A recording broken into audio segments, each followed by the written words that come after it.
It is your prisonplanet.tv memberships that fund so much of what we do here in this operation. And then we're more than happy for the TV show after it's aired live, then be leaked out onto the web to tens of millions of people. That's our goal.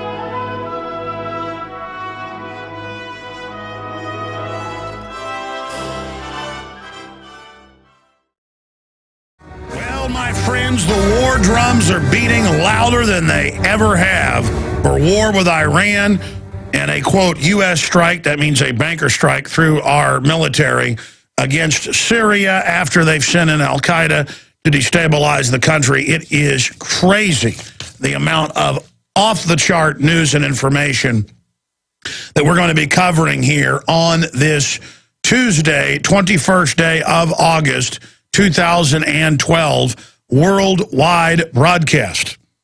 And we are going to, again, be here for the next 3 hours. Here is the news that we have in front of us. Netanyahu determined to attack Iran before U.S. elections, claims Israel's Channel 10. TV reporter adds, I doubt Obama could say anything that would convince the prime minister to delay a possible attack. Continuing, war with Iran appears more imminent. New American Magazine, WorldNet Daily, when Israel strikes Iran in October, by Joseph Farah.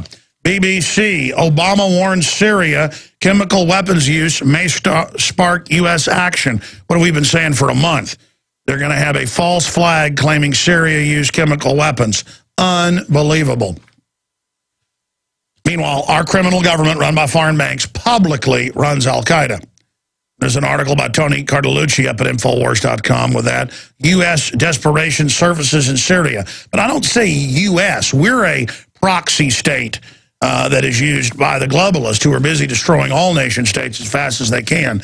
So that is just some of what is coming up. Again, Global Research, Professor Chossudovsky, Israel's war plans to attack Iran before the U.S. election. It's just coming out of all these sources. We're going to be breaking it all down today. Also, Russia, China warn West against Syrian intervention, saying it would violate international law, and saying that they're not going to stand by and watch that happen. You know, the Russia and China have vetoed. And again, it's not that I'm siding with Russia and China. My government's gone. It was captured by foreign banks who brag that they've captured the country. But it is the bankers through the United States, Western Europe, England, NATO, that are menacing and sending in proxy jihadis, al-Qaeda, Wahhabist, murdering the Christians, the Jews, the Alawite Muslims. I mean, it's incredible. It's so off-the-chart immoral. And the prostitute corporatist media plays off the ignorance of the American people and others, and is like, yeah, we gotta go into Libya and Syria because al-Qaeda. They actually say, because al-Qaeda, Gaddafi's with al-Qaeda, Assad's with al-Qaeda. I mean, that's how dumb they think you are. Like when Bush said that Sunnis were Shiites, and Mohammed Karzai said, no, sir, they're two different groups. And he said, no, they're not. It wasn't that Bush was wrong. He wasn't making a mistake. He was throwing it in everyone's face, flaunting it, destroying reality, poking holes in it. The world economy is being imploded by design to establish the global corporate banking monopoly government. The New World Order, Agenda 21. And I told you, when they try to put the capstone on the pyramid, they're going to launch giant wars. Biggins. And that's what they've got the martial law ready for, is the wars and the collapse and all of it. And they're going to tell the public, just do what you're told during the crisis. And when order is restored, everything will be okay. But that's not the case. And I hope there's ways to back this off. But you see everything converging. The election, these conflicts, these larger wars, the world lining up, squaring off, all of this. So the Russians are their own corrupt system. The Chinese are more merged with the globalists. but it's kind of a Mexican standoff there where both sides are balancing, against each other. But basically, it's globalists who just opportunistically are playing all of these different factions off against each other, and they win out of the chaos. And they get to pose as the saviors. And their puppet minions get higher approval ratings once this happens and can take liberties. And then they can stage terror attacks or open the door for people to attack, and then use that to crack down on the general public. I told you over a decade ago they'd shift from Al-Qaeda to conservatives, libertarians, gun owners, veterans, and you saw it then come out in the government documents. I told you the Army would start claiming, because it was in ADL, Southern Poverty Law Center propaganda, and some of their fronts were putting it out, that the Tea Party was going to link up with Al-Qaeda. That's now in major Army training battle plan scenarios. Yes, they say that in North Carolina, the Tea Party is going to radicalize and merge with Al-Qaeda. And illegal aliens, I forgot that part. I mean, that's like saying that the lamb will lie down with the lion. I mean, it's like saying Superman is Lex Luthor. I mean, it is Lax Luthor, whatever his name is. It is so ridiculous. Ridiculous. But this is what they're going to do. And more, it looks like they're getting ready to pull the trigger on this. I hope we can back them off. And there still may be a miracle. But I want to hear from all of you on this topic. Do you think everything's going to be okay? Do you think this is all just more saber-rattling, which I hope it is? They had 3 different Joint Chiefs of Staff chairmen, 2 different heads of CENTCOM basically resign in the last decade over not wanting to go to war with Iran. There's been a lot of people have held back this madness. They've had Mossad chiefs, resign or fired over it. They've had the head of the IDF say it's not a good idea. I mean, it's bad when even the hawks in Israel don't want to do this, because it'll be bad for Israel, but it'll be good for the New World Order. You better believe this crisis is going to hurt every nation state. Iran, Israel, Lebanon, the United States, Europe, everywhere. This will be used as the political cover. They always do this, World War I, World War II, at the beginning of or right at the end of an economic crash. This is what you have. You have the imploding economy, the looting, and then a war. Collapse and war, or war and collapse. They all circle each other. Birds of a feather fly together. So I want to hear from you on this subject, quick and fast, and, your take, where you think we're going, what all these giant preparations, the 400 million rounds of ammo, the armored pillboxes, the Army manuals for re-education camps. I mean, wow. And they set the precedent. Well, I've seen it at UT lectures where the former CIA director, Woolsey, says, we'll put all the Muslims in camps. All Muslims in America in camps. And a lot of people are like, yeah, that sounds good. It's going to be you that's in that camp. You, wearing the John Deere hat, listening in Alabama right now. You, Hank Williams Jr. You are the target of this. And they use tribalism, your ancient ingrained tribalism of, there's a foreigner that doesn't look like me. Arr, let me growl. Because instinctively, the threat humans have always faced is the tribe from over the hill or from across the sea that comes and usurps you. I understand it. I get the primitive systems. People who looks like them, who smells like them, who talks like them. That's just culture. That's what humans are. We're tribalist, period. And the globalists manipulate that. That's what divide and conquer is. A bunch of tribes fighting with each other. Instead of having a tribe that is for liberty and justice and human equity and freedom and creativity and the rule of law and science and honor and loving God and not having these churches superimpose themselves in front of it. That's what we're talking about here. And we've got to decide whether we want good or evil. Because no one can deny the world is hurtling towards disaster. There's already disaster worldwide, starvation, death, exploding food prices, riots. We live in a tiny island that, even though it's began to sink, is still the highest point in the world, other than Switzerland. We live on an island here in the United States, in Canada, in places like Scotland, places like even areas of Ireland, places like Switzerland. We live in islands of good, strong, common law, common sense culture. And all around us is absolute bedlam intensifying. And the globalists want to take America out in the final equation and bring in a tyranny here. And to do that, they want to start a civil war in this country. They plan to train the police and military and hype them up and teach them that their main enemy, like training an attack dog, is gun-owning libertarian conservatives. That's why they seize on every cop killing, even though they're rare. They search their computer files of even associates of the reported killers, this case in Louisiana. And then they find one of them who's visited my website and come out with the headlines, the ADL yesterday, Alex Jones.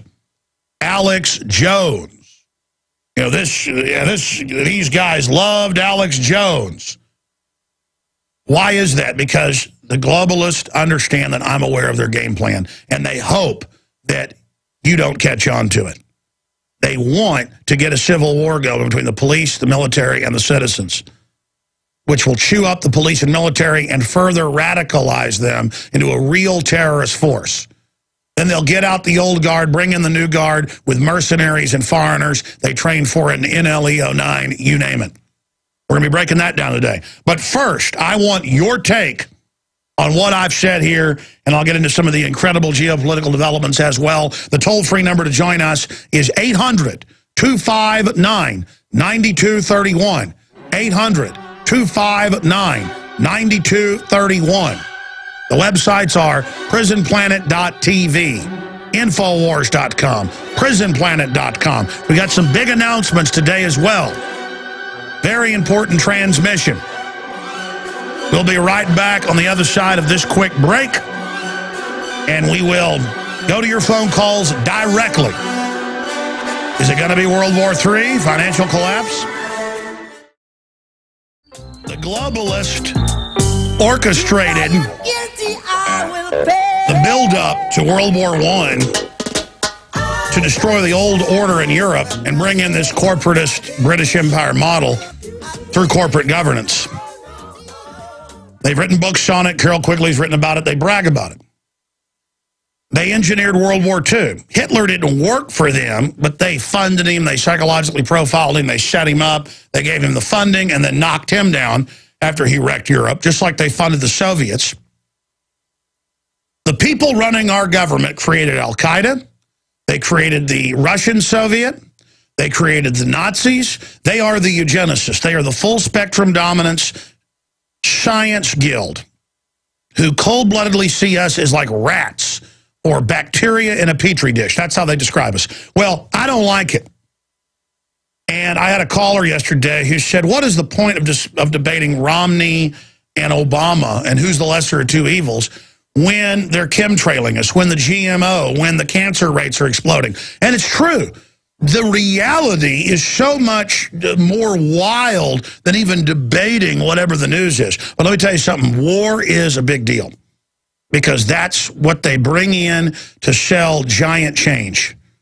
And the fact that it looks like the light is going green again, it went green last year for a little while, but there were a lot of news reports coming out that it was made-up news stories, that the Iranians were going to attack the Saudi embassy and all that, and it got backed off again.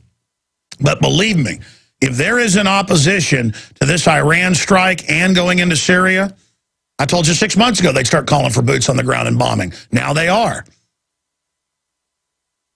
Told you what would happen in Libya. People are like, oh, they're not going to bomb. Oh, they're not going to invade. What happened? I mean, this is a big globalist move. And remember, they hate all sovereign nations. Good, bad, ugly, indifferent. Assad, Iran, U.S. The globalists are busy using us to destroy their enemies while they enslave us. And nothing is better than a war. So we need to not have a civil war with the police and military. We do not need, at the drop of a hat, in my view, if the police show up at your house, shoot them. We do not need to do that. We do not need to go into war mode. And look, the globalists have pushed people into this. I would tell the police, too, I would back off. I mean, we just do not need to have this happen. We need cooler minds to prevail here. Let's go to your calls, as I promised. Bob in Michigan, first caller, welcome. Hi, Alex. Thanks for having me on. I appreciate it. Appreciate you. Yeah, I really think you've hit the nail on the head here, certainly. You and a lot of other talk show people have really done a good job in exposing this, and keep doing that, because that they don't like the light of day. They don't like the truth like Ron Paul is giving us. I think our best export from this country, honestly, is our Constitution, and working together as a people, no matter where you're from. I'm only the second generation off the boat, Ellis Island, you know, the whole thing. My mother was in a industrial town in the Midwest when she grew up. During World War II, you know, she had stuff thrown at her and things like that, and they were, you know, looked like everybody else. But after the war, of course, they were, you know, they're big buddies. They were always good citizens. They were always law-abiding, hard-working people. But I really think our biggest ace card here to play is the freedom, our background, and our history of tolerance. You know, and some people may call that Christian ethics. So be it. But that doesn't mean that it's just for a small group of people. These people, no matter where they're from, rolling up their sleeves, getting with the program, and helping with this is going to be our answer. I couldn't agree with you more. The last thing we need is trouble. That's what they want. That'll give more excuses to go in and hurt people, destroy infrastructure, and all kinds of things we don't want. We have lots of countries overseas right now that are still recovering from war and having a bad time. Absolutely. The globalists use our money and our blood to go wreck countries and then put worse people in, and then our tax money pays to rebuild it with strings attached, with new ruling classes dominating and oppressing those countries. And I don't want that done in my name. Key information and your calls and a ton of news and a special guest all coming up. We're going right to your calls on the other side. I'm Alex Jones. Coming up at the bottom of the next hour, I am going to premiere to everybody the new cover of the inaugural edition of the InfoWars newspaper / magazine. It's really a newspaper, but it's a magazine format. That's white, you know, high-quality magazine type paper. But it's the information that is important and powerful. Paul Watson, in the next 20 minutes or so, is going to post up at Infowars.com and PrisonPlanet.com the article that I put together, you know, the opening letter from the publisher of why we're putting this publication out, and breaking down the fact that we're dealing with a lot of new forms of censorship in the internet. And this is our answer to the internet kill switch. And I'm going to break that down at the bottom of the next hour. We have a guest coming on who's written a very powerful book, Fool Me Twice. Aaron Klein breaks down from Obama's own think tanks what they're planning if he gets in. Of course, that'll tell us what Romney's planning, too, because they're all run by the same people. But this is what Obama is planning if he gets back into office. Then I had, of course, Webster Tarpley on last week for an hour and 45 minutes on the nightly news to break down what he thinks will happen if Romney gets in. And, you know, Tarpley was a big enemy of Obama, saying he was a total globalist, accurately predicting what Obama did do. He was saying last week that it's Romney who's going to get in now, and that look out, because everybody's going to go to sleep, and they're going to ram through their agenda. And sure enough, you saw Newsweek yesterday saying, hit the road. It actually said, but guys, if you pull that up, I'm going from memory. It said, hit the road, right? It said, it's time for a new president. You know, hit the road. It says, hit the road, Barack. Yeah. I mean, that's such a shocking headline. All the time I say stuff and it feels like a lie because it's so wild. I mean, all the time I think about talking about some of our accomplishments or something, and I go, I better not do that. It just sounds like a lie. You know what I mean? Well, it's the same thing with this. I'm like, did it really say hit the road, Barack Obama? And I'm like, guys, check that. And they pull it up and they go, yeah. That's how fast they are. Talk about quick draw in there on the internet. In fact, put it up on screen when you get a chance. If you're a radio listener and you hear me say put it on screen, this or that, all you have to do is go watch us at prisonplanet.tv or InfoWarsNews.com, And we've got streaming video for the 3-hour radio show. It really is a TV show, multimedia, and then the nightly news. Hit the road, Barack. Why we need a new president? By Ferguson. So very, very incendiary type comments for Newsweek. I don't think I've ever seen Newsweek or Time, even with Republicans that they claim to hate, come out with something like that. I mean, this is incredible. Again, we're seeing all of these things that you don't normally see happening, telling you we're moving towards a flashpoint. And that happens throughout history, where more happens in just a year or two period than happened in the previous 20, 30. It's those flashpoints in history. And my gut, my intellect, my research, other researchers' intellect, your gut, I know most of my listeners are pretty concerned. Everybody can feel, kind of like mice know a day before a tornado comes, that something's coming. I mean, is it magnetic? Well, they've proven mice and fish and other animals have these little magnetic sensors in their brain, cells. That's how hummingbirds can fly to Connecticut and fly to Guatemala back. I was looking at a bird book this morning because I follow birds, and we've got some hummingbird feeders. I saw a hummingbird I hadn't seen before, so I looked it up, and it turns out it's a hummingbird that goes as far north as Wisconsin and then flies back to Guatemala. It hatches as a baby and knows where to fly to the same place and then fly back. Just amazing. And that's done with the magnetic field of the Earth. They've done tests where they've, I'm digressing. If you just joined us, ladies and gentlemen, Netanyahu determined to attack Iran before U.S. elections, claims Israel's Channel 10. WorldNet Daily says when Israel strikes Iran in October. Let's get Joe Farah on. I know he has a lot of big sources there in D.C., and so I'd like to get Farah pop in for 30 minutes maybe next week, give us his breakdown on that. And we're going to be going over that. Also, war with Iran appears more imminent. New American, BBC, Obama warns Syria chemical weapons may spark U.S. action. And we've been saying for 3 weeks or so, a false flag, where al-Qaeda launches the chemical attack, they say Assad's done it, and then NATO has to attack. Well, that's what they're now saying, so look out. We're going to be breaking all of this down and more. Russia and China warn West against Syrian intervention. They're already sending in jihadis out of Turkey. We've got a bunch of other news here. Also, the nanny state is out of control. Cover this in the third hour. Cops interrogate family for allowing kids to play outside. Well, I mean, I've seen this with CPS all over the country. Children playing in fenced backyards.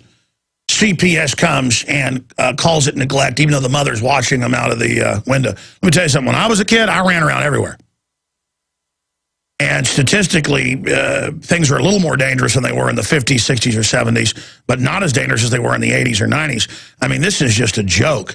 And then it's always the government that claims they're going to take your kids to keep them safe when they're the most dangerous group for your children to be in their clutches. And not just here, but in Russia and other places. The orphanages are veritable hell pits, but going to be getting into that.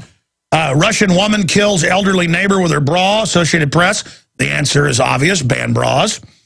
And I'm going to cover this, too, in the third hour. In fact, at the start of the third hour, I'll get into this. ADL implies Alex Jones inspiration behind Louisiana cop killings. And I'm going to have a message directly to the Anti-Defamation League coming up at 8 after in the third hour. Okay, let's go through calls now. Let's go to Randy in Ohio. Thanks for holding. What is your view on the geopolitical things happening? I mean, do you think we're on the edge of oblivion, or is everything going to be just fine? Well, Alex, you look at it in the fact of, good talking to you today, by the way. You look at it in the fact of our intervention in Syria right now, and the dominoes are starting to fall. You look at Tunisia, you look at Egypt. Basically what we're doing is a big resource grab in order to move into Iran. So once that Syria falls, we can build a pipeline from northern Iraq into Syria so we can do shipping routes to the Mediterranean Sea.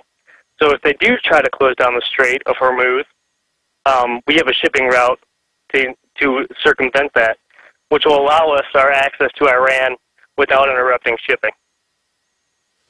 Yes, that's the grand chessboards, the big R.N.C. But when we say we're paying for it, just like we paid back in the 70s and 80s to put in the big drilling rigs and oil pipelines, but 20% of the oil of Alaska is allowed to be shipped to the West Coast. The rest of it, per agreement, is shipped to Japan and China.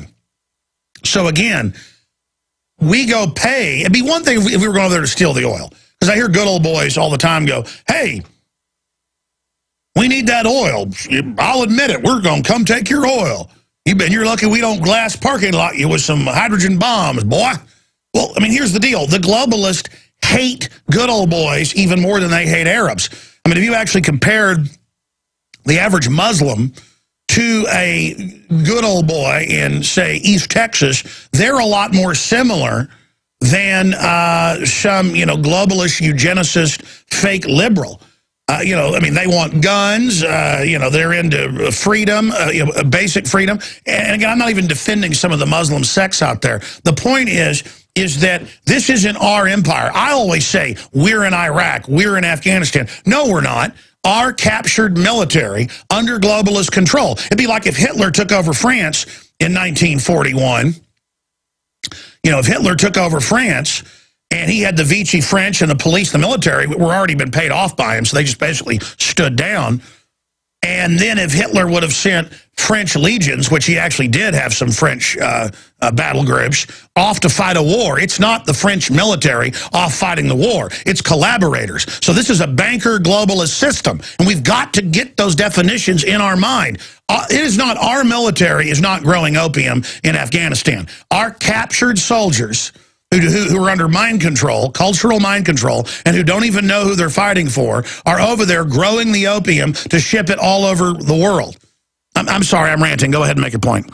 No, I agree with you, but I don't agree with the timeline of October. It's not going to be an October surprise because we have to secure Syria in order to secure the pipeline routes.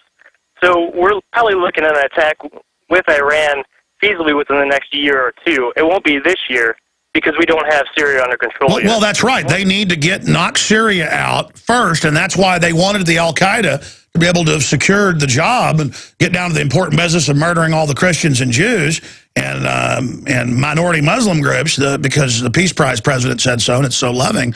But that's why they could attack and bombard Damascus with a peace bombardment like Libya any time now. Sounds like are you in the military? I am not, no. Well, I've researched a lot about this and about pipelines and pipeline politics that are going on, that have been going on with our country, and people say the Cold War is over, but it's not over. I mean, we're in a resource grab, and we're in a race against China and Russia right now. That's what I just said. We are not in a race, though. Look, they tell the generals. The generals get up there on C-SPAN at these Army and Navy and Marine Corps War College events. Air Force has events, and they say, we work for Wall Street. Wall Street's doing a great job dominating. We're getting resources for our people. Let me explain something. The globalists work to make sure we don't get our resources. We're already would be self-sufficient. Globalism is about not letting countries be self-sufficient. That's why they want that oil over there, so China and Iran and India and Russia can't get their own resources and develop themselves.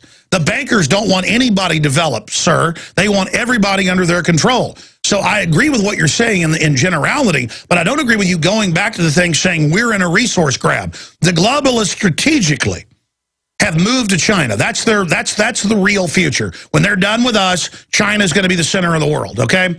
And China has been positioned to get, I said 95%, because my mind automatically ratchets down. It's 98.7% of all rare earth minerals. Look it up. Guys, just type in 98% of rare earth minerals controlled or mined by China are dominated by China. Okay? That's what's going on here. Okay? And the globalists position themselves. Ted Turner, Maurice Strong, the British royalty, the Rothschilds, all of them, the Rockefellers. Everything's in China now. China, China, China, China, China, China, for a lot of different strategic reasons. They can leverage out anybody's competition with cheaper goods. They'll follow a one-child policy. They do what the globalists say. That's because our government put Mao Zedong in power in '49. That's been declassified. Okay, the communist Chinese are in bed with the globalist, who they then plan to double-cross what's left of the United States. I'm sorry, I appreciate your call. Very interesting points. I'm ranting here. Who's up next here? Jason in Pennsylvania. You're on the air. Go ahead. General Jones, God bless you. How you doing today? I'm all right, brother. What's on your mind? Good. I got my rabble-rouser next to me here. I'm drinking it, and it's some good stuff, brother. I love it. For those that don't know, tell them what a rabble-rouser is. It's an Alex Jones special. It's a tangy tangerine, 1 scoop of tangy tangerine, and a pollen burst, and it rules. Well, thank you so much for supporting us by getting that at InfoWarsHealth.com, and thank you so much for calling into the broadcast. What's on your mind? Okay, real quick, because I'm off topic. Alex, I pray to you, please, go to HomelandSecurityUS.com. It's Doug Hagman's site, okay? Fourth thing down on the main page, right in the center column, there's an article entitled Christianity and Gun Owners in the Crosshairs, Chilling Tactic Exposed, okay? It's an article about what happened to me. I started a radio show myself recently, and I did a broadcast on August 7th, okay? One of my buddies heard the broadcast, and I talked about how I didn't like Obama, that I think that the hammer's probably coming down pretty soon, and I picked up some firearms recently. Alex, the next day, August 8th, I was sitting in my home, and I got a call from a cop. And he said to me, Jason, I'd like you to come out on your porch for a second to talk to you. So this is what he says to me, Alex. He says, all right, so here's the thing. You have to come with us. I said, sir, what is this about? He said, my friend from New York called and said that he was concerned about me and was worried about me. So this is what happened. He 302'd me. He called the CMC, and under Law 302 in the code, which is a mental defect. No. That's what they do now, is they take any comment about the hammer's coming down, I'm going to get some firearms, and they spin that you're going to kill yourself. This is this new mental illness thing. They had a Marine who said some similar things, and they came and put him in a mental institution. So what happened to you? Okay, so this is what happened, Alex. I was in CMC Hospital in Scranton for 20 hours. They marched in, you know, the social worker, the psychologist. The first thing that the psychologist asked me, are you ready for this? Do you intend to hurt the president, number one? I said, absolutely not, sir. I'm a Christian. Okay, number two, do you intend on making bombs and blowing people up? I said, absolutely not, sir. I'm a Christian. He said, very good, because he was an Indian. Very good, you look like religious men. I said, thank you, sir. So I was in there 20 hours, and Alex, they weren't going to let me go unless I, number one, agreed to get rid of my firearms, number two, I agreed to go to counseling, and number three, that I immediately call somebody to prove that I have a support system. Yeah, what they do is they extrajudicially, off of your free speech, induct you in there, you act friendly, then they get you to waive all your rights and agree that you have mental problems to then go pay to have quack, drug-pushing psychiatrists claim that you have mental illnesses, all because you said the hammer's coming down. You're saying on a radio show you said this? Yes. Well, sir, this is a First Amendment issue. Secret police, this is Soviet style, have grabbed you. I've been meaning to get Hagman on anyways about a bunch of other issues, but it's the fourth story down, you're saying? Yes. Christians and gun owners in the crosshairs, chilling tactic exposed. I want to, guys, print that for me. I want to post that at Infowars.com right now so everybody can find it easily. And I was already, like yesterday, going to tell Dew to get Hagman on. So let's get Hagman on today, the Nightly News.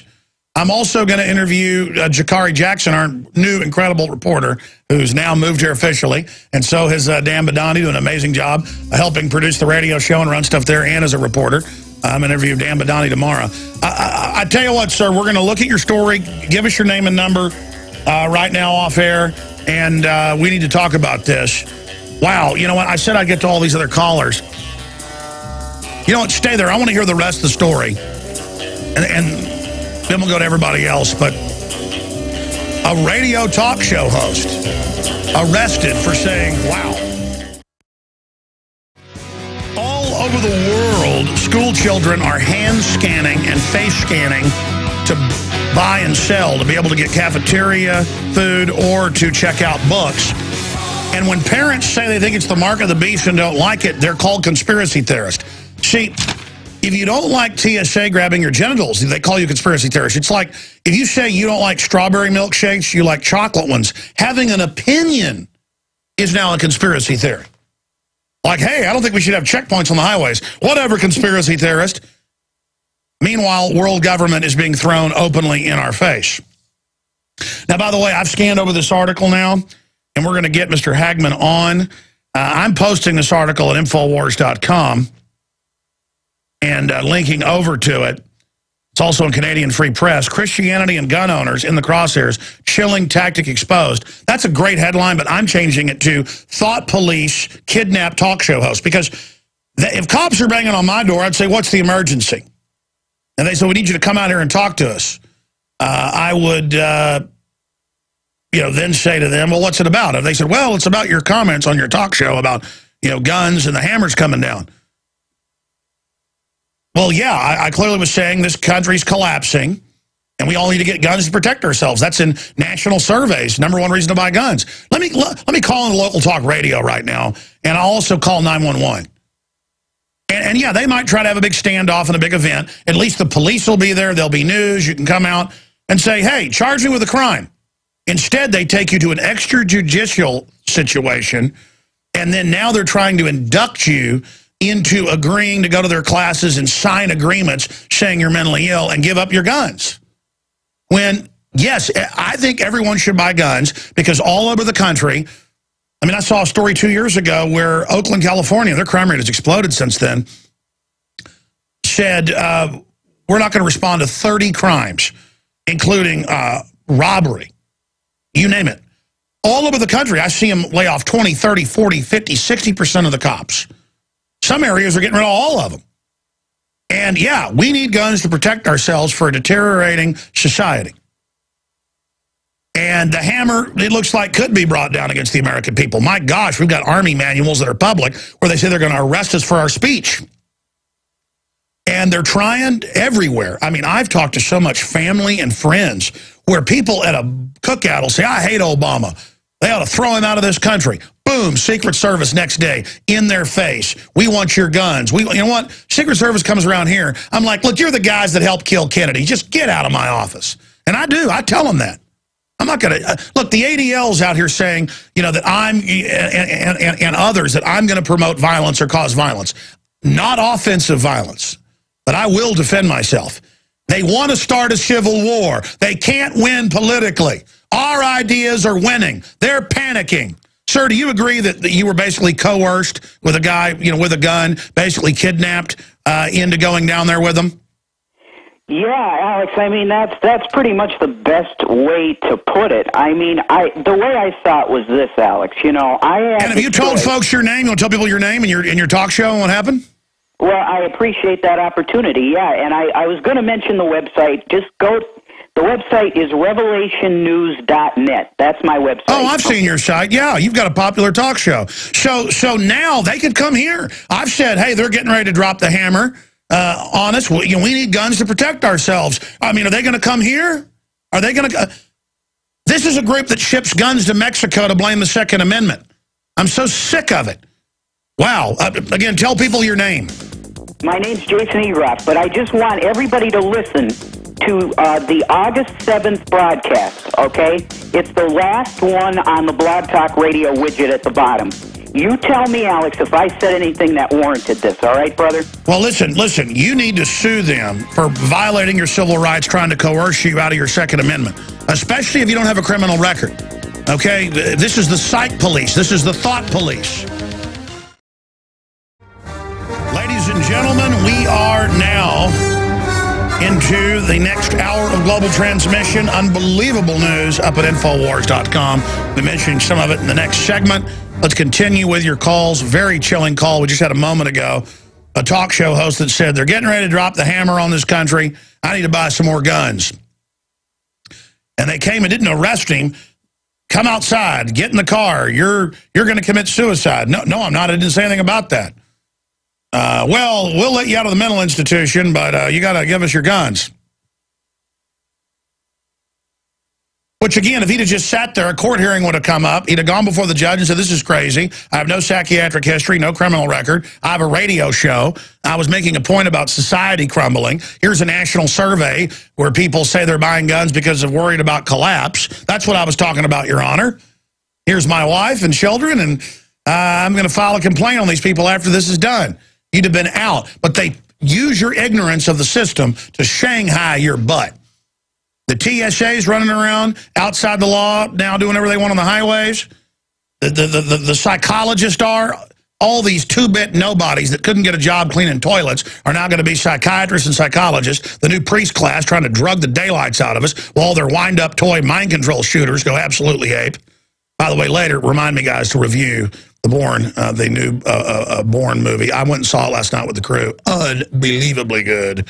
Unbelievably accurate. I mean, they are really telling you. I mean, that's right down to the actual drugs they really use. I mean, I am just blown away right now. They use viruses to reprogram the brain. How many years? About a decade I've been telling you about that. But W.N.D, how long have I talked about the viruses? 10 years, yeah. Well, because that's in the medical literature.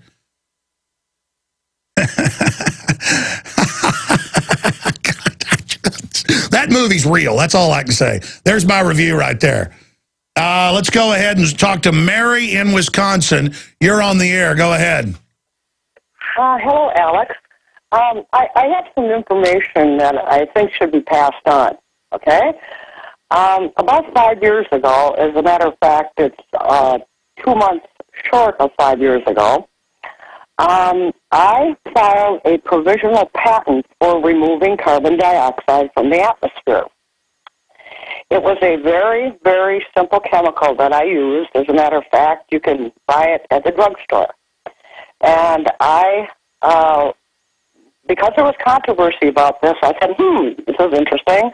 So I took this chemical, I took it outside, and I mixed it with some water. I took it outside, and I sprayed it into the atmosphere, and I was shocked at what I experienced.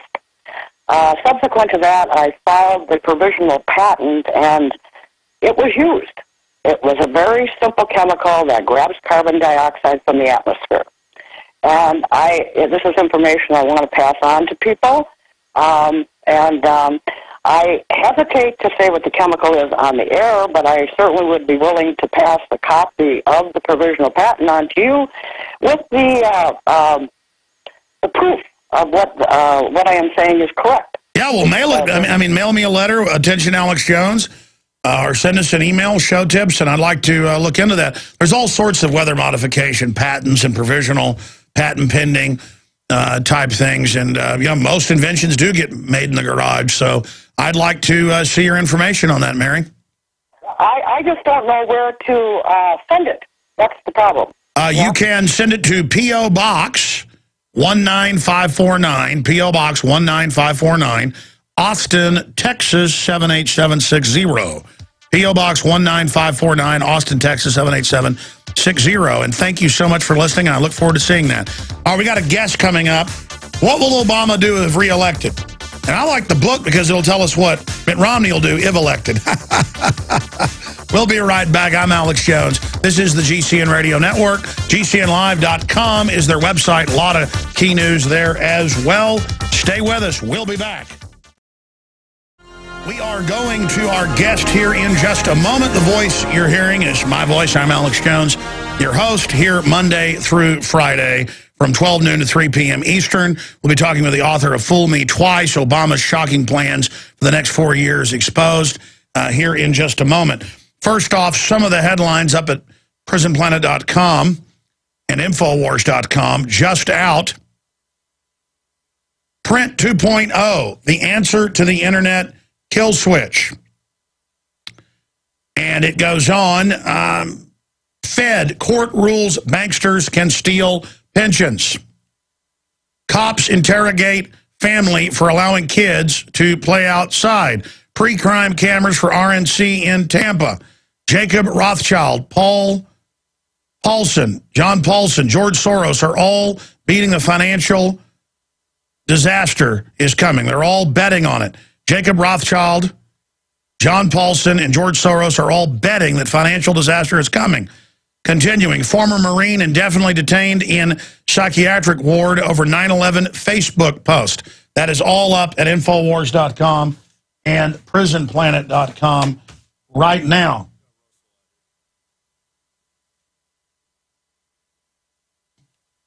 But now I want to bring up Aaron Klein to go over his excellent book that I finished reading last week, Fool Me Twice. We also sell it at the Infowars online video bookstore at InfoWarsShop.com or InfoWarsStore.com will also get you there. And this goes over with his co-authors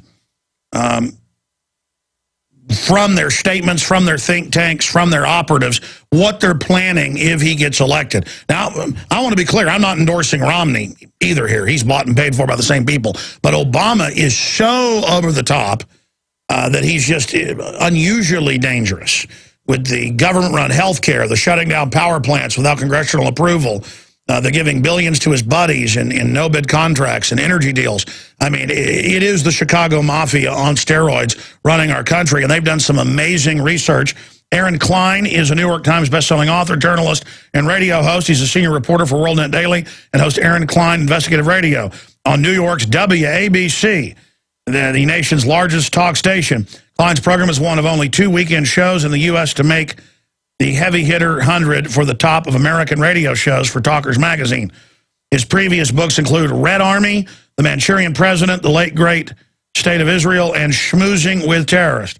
And Aaron Klein joins us right now from their research to break down, that's why I like the book, it goes from what they're saying they're going to do, but this isn't getting, I mean, it's a bestseller already, but it's not getting the attention it should. Really scary what Obama will do, because then he isn't facing re-election. He can basically do anything and have pardons. That's why it's so scary if you're a new listener. I know most of you know that. So, Aaron, good to have you on with us, sir. Thanks for having me. By the way, I also don't endorse Romney. I'm not a Republican or a Democrat. I'm an independent. I actually think that Romney is probably going to be a slow-motion version of Obama. But as you said, these plans really lay out very clearly that if Obama gets another 4 years, we will not recognize the country. I agree with you, because then he, again, isn't facing re-election, has the pardon power. Run through it, why you decided to write the book, basically, you know, break down for us. Obviously, the book covers it in more detail, but what the plans really are. I mean, this is a news-making interview here. A lot of people, I don't think, realize if you think Obama's been bad, you ain't seen nothing yet. Yeah, the flexibility that Obama promises to the Russian president on, let's say, missile defense in Europe, that obviously begs the question, if he's hiding policies from the American electorate on foreign policy, what is he hiding when it comes to domestic policy? So I personally was prompted to write the book because I saw how in 2008 Obama ran on such a general platform on hope, on change, on fundamentally transforming the U.S. Of course, actually not a single reporter, as far as I know, bothered to ask him directly, well, what do you mean, Obama, by fundamentally transforming the U.S.? What do you want to transform it into? Well, he's trying to do the same thing now, and that is run on a general platform of, prominently of something called economic fairness. He constantly talks about fair share. The rich should pay their fair share. But what does that mean? Why doesn't anybody bother to ask him what it means? So what I have done is I've gone through, there are certain key progressive organizations that were behind Obama's first-term agenda, and actually in a very specific way. I mean, to the point where some of these groups, like the Center for American Progress, like Demos, like the Institute for Policy Studies, like the Economic Policy Institute, these groups crafted parts of what actually became the text of the stimulus bill, what actually became some of the text of the health care bill in Obama's first term. So what I've done is go through thousands, with my co-author, Brenda J. Elliott, thousands upon thousands of documents for what these same progressive groups and activists who are behind, in a very real way, Obama's first-term agenda, what they're planning for his second term, for recommendations for his second term on all fronts, on jobs, on economy, on exactly, by the way, what he means by economic fairness, on immigration overhaul, which will translate into executive amnesty for millions of illegals, on health care, which might begin with Obamacare, but that's just the start. We're talking about nudging toward a single-payer system, on national energy policy, on Pentagon plans, on, by the way, using the Pentagon for globalist agenda, and so much more. Continue. Yeah. Talk about economic fairness, because, again, Obama really has been driving that term home. In fact, he gave a speech in 2012, January 2012, his State of the Union, where he used economic fairness, that phrase, something like 5 or 6 times. Well, economic fairness, first of all, before we even get to what he's planning specifically, comes directly from Marxist doctrine. It comes right out of the Marxist playbook. I could trace it back to ideologues who want to basically spread America's wealth. But what I've gone through here is the progressive gang, again, behind Obama's first term, and they have specific plans for economic fairness. Let's go over them and see how fair they sound to you. For example, paycheck fairness, where the U.S. government, the federal government, can come and determine what would be the fair pay for an individual job in the private sector. So that's a bit of government centralization and control over there. Or welfare fairness, or actually specifically it's called living wage fairness, where the government swoops in and raises the minimum wage to meet what's known as the basic needs of individuals, such as housing, food, utilities, transportation, healthcare, recreation. So you might actually think, wow, that sounds really good. The government's going to come in and raise the bar on my paycheck. That's amazing. The problem is that this has actually been tried in the past. In fact, in over 80 cities from the 1990s until 2003.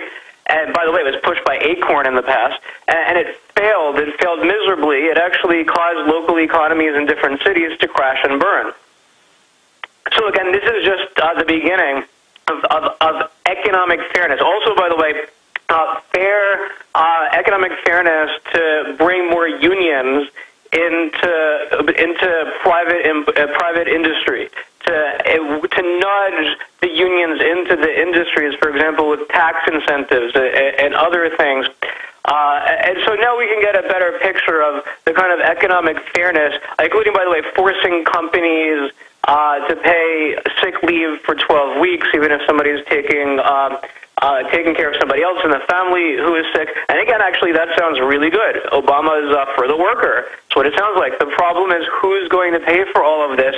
And actually, when you look at all of the plans that I outline in Fool Me Twice, and economic fairness is just the start, the theme here certainly is nudging closer toward a welfare state, toward a state where the government is involved in pretty much every aspect of our lives, literally from cradle to grave. Well, I agree with you, and I don't think people realize just how big a threat we're facing, and that they're already shutting down 1/3 of the power plants. They've shut down about 1/3 of that third. Power outages, giant power increases. Our mayor said for the earth, they've shut down 2 of our power plants. The 3rd is now being shut down, and they say, if you don't like your power prices doubling, get ready, it's going to double over that. It's just a pretext to take over. This is a foreign army with bombers couldn't do this much damage to our country. Well, actually, it's interesting that you talk about the power plants shutting down. We also have battery companies. The day after Obama boasted about it, for example, in his State of the Union, a kind of green battery company, and then one of the battery companies from Obama's stimulus went bankrupt. Here we are, mass corruption from Obama's first-term stimulus, 2009 green stimulus, to the point where actually in the book, Fool Me Twice, I have even more corruption, including top Obama administration officials tied to companies that received hundreds of millions of dollars in stimulus funding. But again, forget about that. Look at just the miserable failure economically of these green companies going bankrupt. Well, actually, in Obama's second term, there are plans for a new green stimulus. There are also plans for a national independent energy trust, which would be basically a federal green bank, plus actually greening the military. So we see a theme here of massive government jobs works program, by the way, also coming, but then a theme of using so-called global warming, the so-called theory of global warming, as if it wasn't highly in question after the leaked emails of 2009, to advocate for more green stimulus, but again, to advocate for using the military to actually, in some of these progressive plans, this is how loony it goes, to fight global warming. In fact, I saw different progressive groups. Well, I'll tell you what, stay there. Tell us about that on the other side. That's a total power grab. Coming up at the start of the next segment as we continue with our guest, I'm going to break down the new InfoWars magazine. We're putting 50,000 on the streets of Austin today and tomorrow with the little stands and everything. And we're going to mail them out to everybody that orders books or videos or films or T-shirts at Infowars.com. That'll be added free to the orders, just like the Citizen Rulebook and bumper stickers. I tell you, just the amount of free stuff we're adding is amazing. And we're selling them at cost. At cost. I mean, we got down, did the calculating. This is at cost, what we're selling these at. You can buy them in groups of 10, 20, right up to 100. At cost. At cost. And have an incredible color magazine to hand out to people and wake folks up. It's powerful. You can go see the new cover at Infowars.com. We'll talk more about that here in about 10 minutes or so. Aaron Klein, again, WorldNet Daily mailed me probably 20 different books they've published. They're big publishers for folks that don't know. And I scanned over a bunch and read about 3 of them, you know, to decide which ones I wanted to carry. And yours is one of the ones I decided to carry at InfoWarsShop.com because you guys have done the research, and you know all I do is study these people, and I learned some stuff here. But you've got how they all operate, the agitprops for the cameras, the R.N.C method, the way they plan to take over society and make us dependent on them. I mean, there's so much in here, and it's hard to really understand how criminal these people are. You break down the fact that they're gearing up to hack the 2012 elections.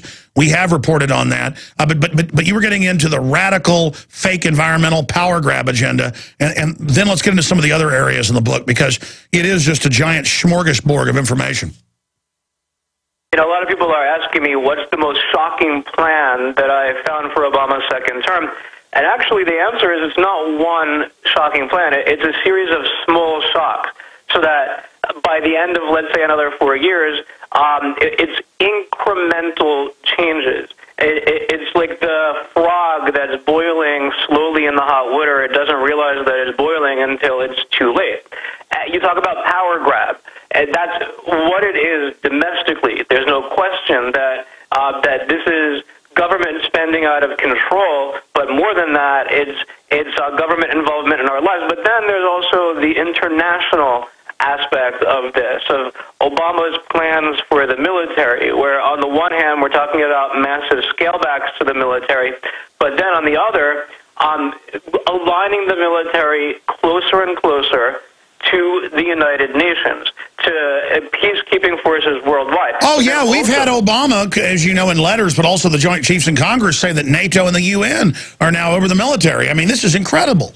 Yeah, we had Panetta tell Congress, we will inform you if we decide to go. But actually, it's interesting that you mentioned that, because one key aspect of the military chapter in Fool Me Twice is the use of something I'm sure you're familiar with. It's called responsibility to protect, which is the doctrine that Obama employed to violate Libya's nation border, go in and remove Gaddafi, and then put in who knows who. That was my next point. Now they admit the main force is al-Qaeda, also in Syria, and that's what he's twisted the protect clause into. That's my next question. Why do you think the president is openly aligning with al-Qaeda and jihadis? You know, I don't think that he is openly. What he's doing here is very interesting, actually, is that I believe that he sees the Muslim Brotherhood as somebody that the United States, but that also internationally and globally, the global community can do business with, and actually that it would nudge closer to what seems to be the goal of the responsibility to protect authors. And I've actually personally gone through the literature of responsibility to protect, who crafted it, how it was crafted. George Soros is all over it, and it was also authored by two individuals who write time and again how their goal, they actually write this and nobody bothers to look into this. I'm talking about Gareth Evans and Georgian Thakor. They talk about how their ultimate goal is to violate nation-states' borders and to ensure a one-world order, global rebalancing, international redistribution. That's their word, the words of the founders of responsibility to protect. Now, if you take out your map, and I'm extremely familiar with the Middle East, I have been reporting from there for 7 years, it's one big mess of a clan in Syria, a clan in Saudi Arabia, a clan in Jordan. What unites the whole Middle East, if you want to unite them under nudging closer to some sort of one world concept? Well, that happens to be the Muslim Brotherhood. They're in every country, and if they take over, we're not talking about Egypt being a sovereign nation, because Egypt's going to merge with the Muslim Brotherhood. Stay there. Let's get into this.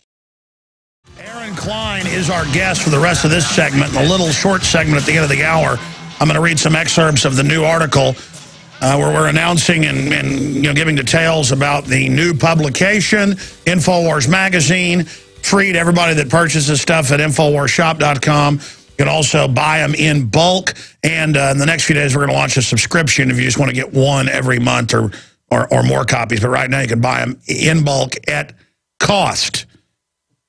A key weapon in the info war. It's available right now. We can show people the article, too, if they're watching at prisonplanet.tv. Print 2.0, answer to the internet kill switch, going back to the roots of freedom of speech. Our answer to the internet kill switch, Alex Jones.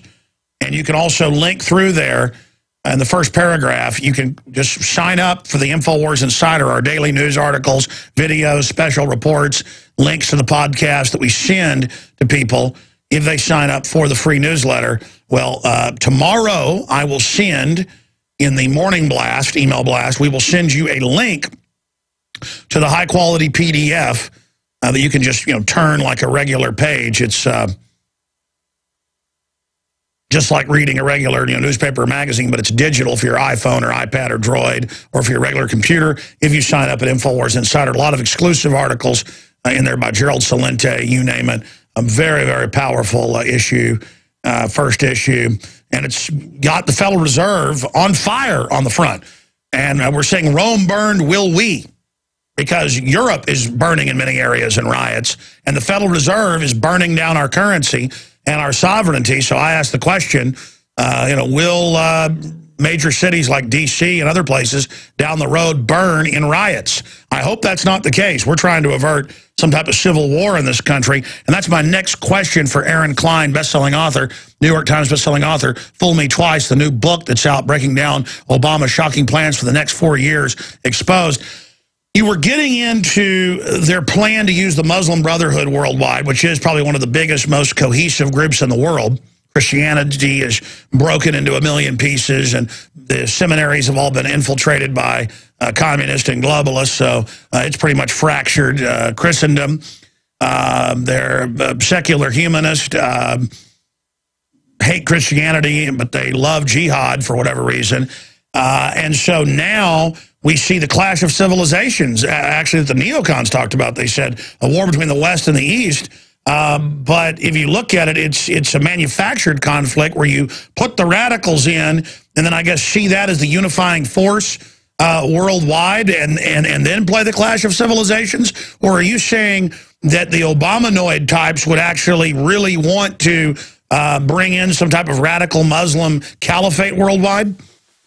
I don't know whether they even care about a Muslim caliphate worldwide as much as they care about uniting, let's say, the Middle East under one sort of common banner. And it happens to be that the only common banner really is the Muslim Brotherhood. You know, it's amazing you mentioned Europe burning, and right now Obama, if he gets another 4 years, will implement some of what caused Europe's entire economy to crash and burn. He doesn't want us to know his plans, and so I'm trying to outline them in a very specific way in the book. But also, by the way, look at Syria right now, because it's a perfect example. Hillary Clinton last week, according to reports, talked with Turkey, which borders Syria. Turkey and Syria are enemies.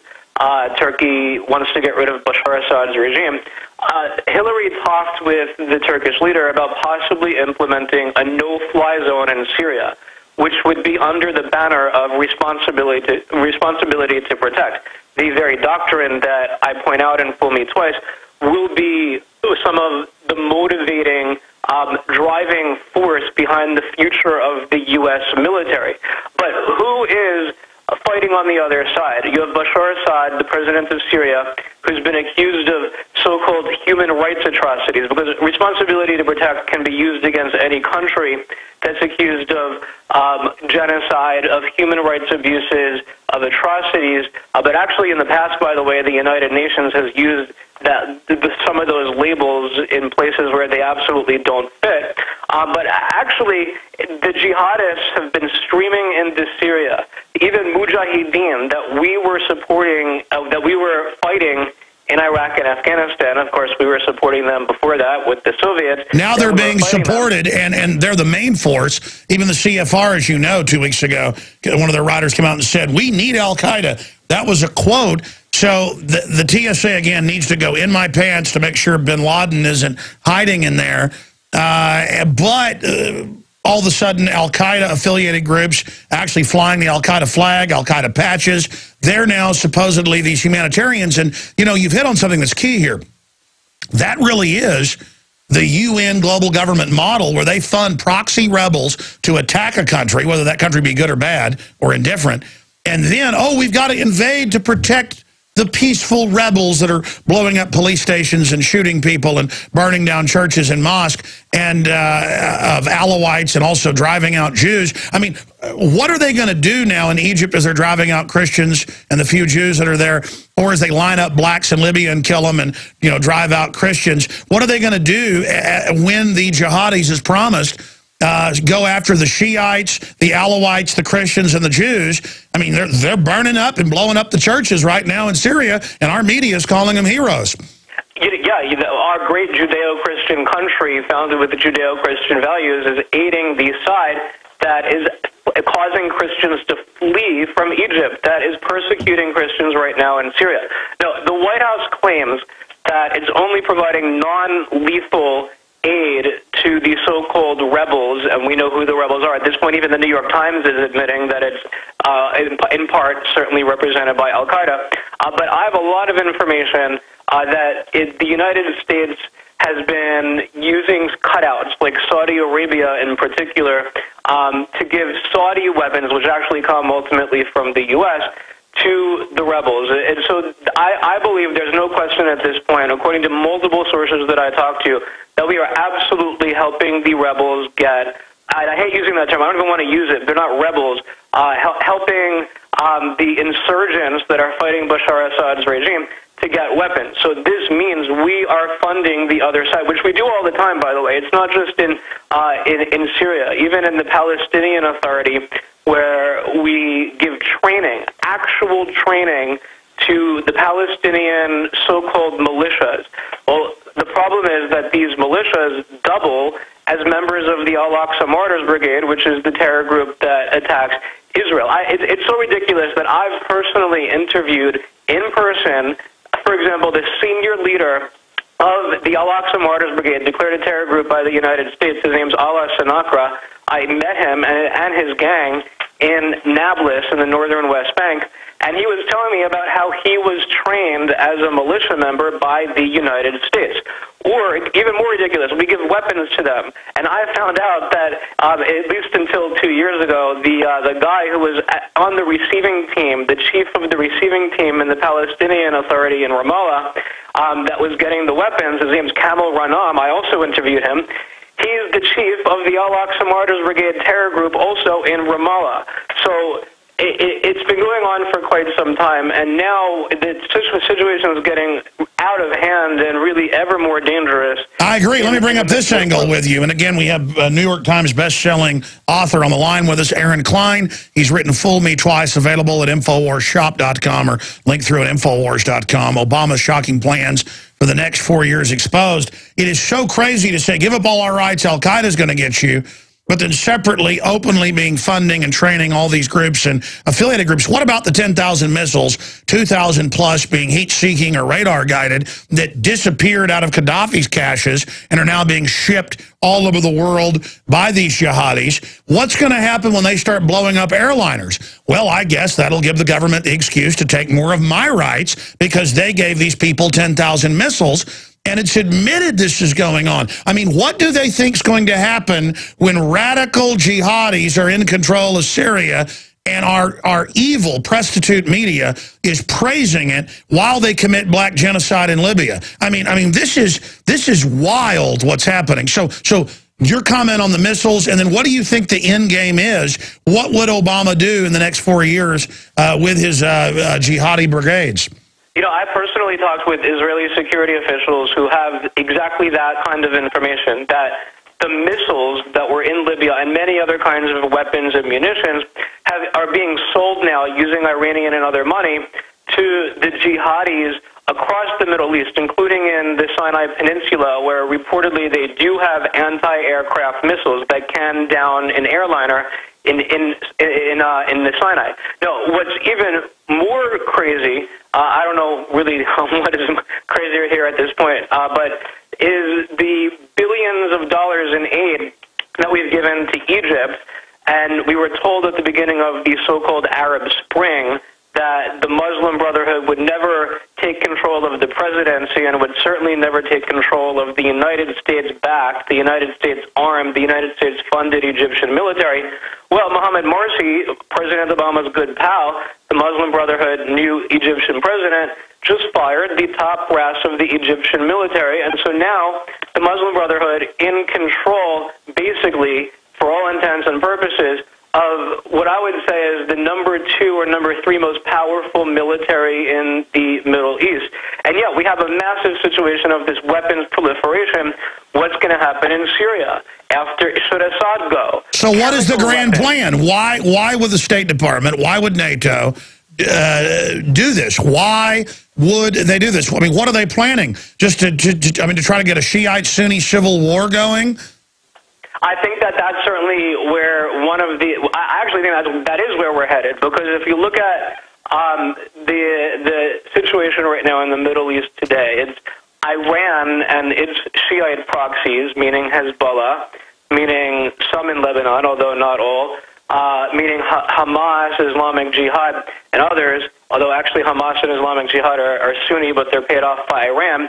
And then on the other hand, you have the Sunni superpowers of Saudi Arabia and now Egypt, and we are headed toward a massive possible Middle East confrontation. There's no other way to read the tea leaves here.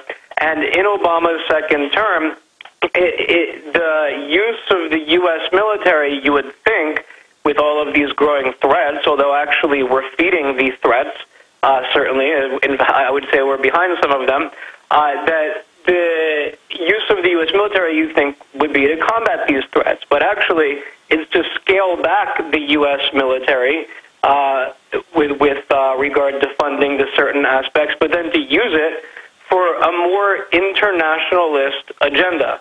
So sure, and also take over Africa with the made-up Coney stuff and get a bunch of the diamonds and oil and the rest of it.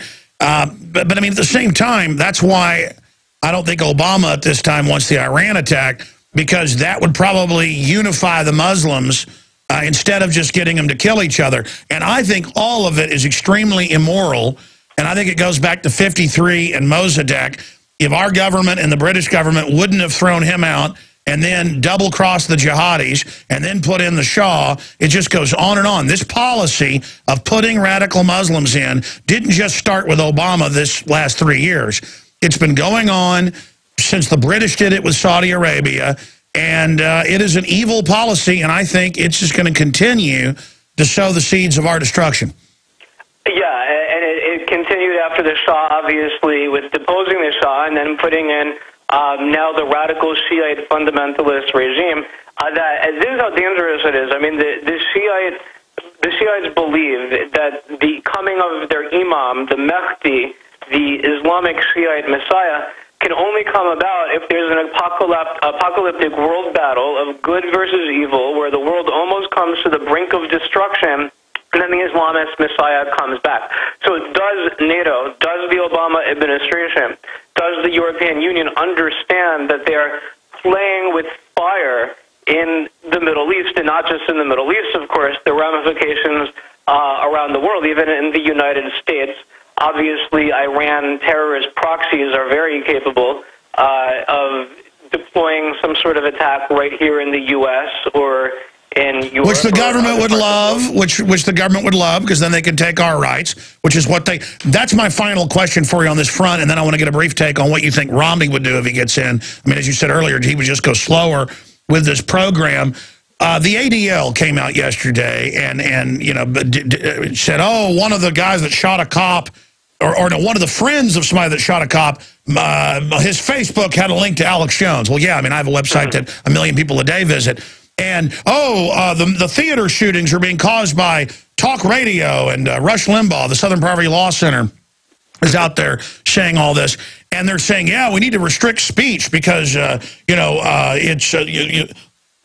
to be a civil war with the right-wingers. What's your research on that, these attempts to demonize conservatives and libertarians in a second administration? We've all seen the MIAC and Homeland Security reports and others where they say the biggest threat is returning veterans. So now they're going to say Al-Qaeda is not a threat, but the returning veterans are. I mean, my point is, what do you expect the next administration, if Obama gets back in, on that whole front? Yeah, I mean, just even the current administration has that kind of ideology. Like Julius Jekanowski of the FCC, who comes from and is heavily tied with something called free press, that is anything but free press. They're agitating toward more government control of the internet, of the airwaves. And Cass Sunstein, who of course just stepped down, but before then advocated for a New Deal fairness doctrine where the government would impose a panel of experts that could oversee diversity of view on the airwaves. It's like the Ministry of Information. But in Fool Me Twice, I do have specific plans that we found, including in the Green chapter, surprisingly, because the progressive camp is very nervous about the conservative and libertarian drive to point out the pseudoscience behind global warming, which is the basis for what they're trying to do in the upcoming second Obama term with lots of the economic plans. So there is a drive, although it's not specified exactly how, but using a multiple possible assaults. It's like this large octopus that has many tentacles to silence talk radio, to silence, to nudge toward more government regulation, keyword regulation, of the internet, of the airwaves. Yeah, the Ministry of Truth. You know, I'm going to plug the new magazine, and I want to read the article, but I'll have to do that at the start of the next hour, and then I'll get into this whole demonization report. Third hour is coming up, but stay there, Aaron Klein. I want to come back and get your take on Mitt Romney briefly. The old Willie Nelson, our good friend, he is in the hospital the last few days with breathing problems. He's almost 80. That's one of the cool things about being a radio talk show host, is I've gotten to know people like, well, Willie Nelson real well, but Charlton Heston, Christopher Walken last week. We got Richard Belzer coming back on Friday to get into being censored on CNN. But right now we are talking to the best-selling author of Fool Me Twice, Aaron Klein. The book is available at Infowars.com. Look, in closing, these really are authoritarians, and Bush did a lot of authoritarian stuff that I was extremely critical of as well. But I've been shocked by mainline Democrats and Democrat publications across the board just absolutely backing Obama on outrageous stuff. I mean, they could care less that Al-Qaeda lined up tens of thousands of blacks and mowed them down or cut them up with machetes. They put out this war propaganda to invade Uganda. I mean, just all of it. These are really a nasty group of people. And it just shows their followers are purely ignorant, hype-driven people who have no real liberal intentions. Because I can admire somebody that's anti-war and stuff. I can admire some, I mean, Thomas Jefferson I would see as a liberal. These people have nothing in common with Thomas Jefferson, and they are flaming authoritarians, and I'm shocked by their criminality. I mean, it is shocking. Yeah, I've personally, by the way, as a reporter, been to different events in the Middle East. Like, for example, a speech in Ramallah on the 40th anniversary of Fatah, where I was sitting next to members of the world media, and I heard one thing, and in fact have the transcript of the speech, and then went back and saw how they all, amazingly, and I don't think they coordinated with each other at all, they selectively quoted, they changed what was said in order to meet a specific agenda. I think, though, that there's no question that we're at an economic emergency as a country, and that we have two choices. Choice number one is Obama, who does not want the country to know what his specific plans are for 4 more years. There's no question, because if he did, he would give a speech that would outline what he is planning to do. He isn't. And so what I'm doing is taking the actual blueprint for his second term, that if he only implements some of this, we won't recognize the country in 4 more years. And I'm not allowing him to get away with not telling the public what his plans are. Sure, in closing, if Romney gets in, well, I mean, he's bought and paid for by a lot of the same interests, but how would Romney be different? Well, that's where I was going next. That I haven't seen Romney spell out how he's going to cut government spending in specific ways, which government agencies he's going to cut.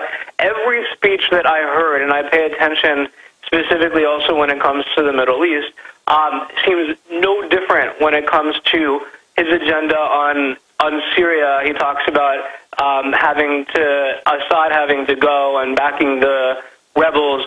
So I don't think that he's going to come with this expansive agenda, but I think we might be looking at George Bush #2, which is basically some of Obama's policies, but in slow motion.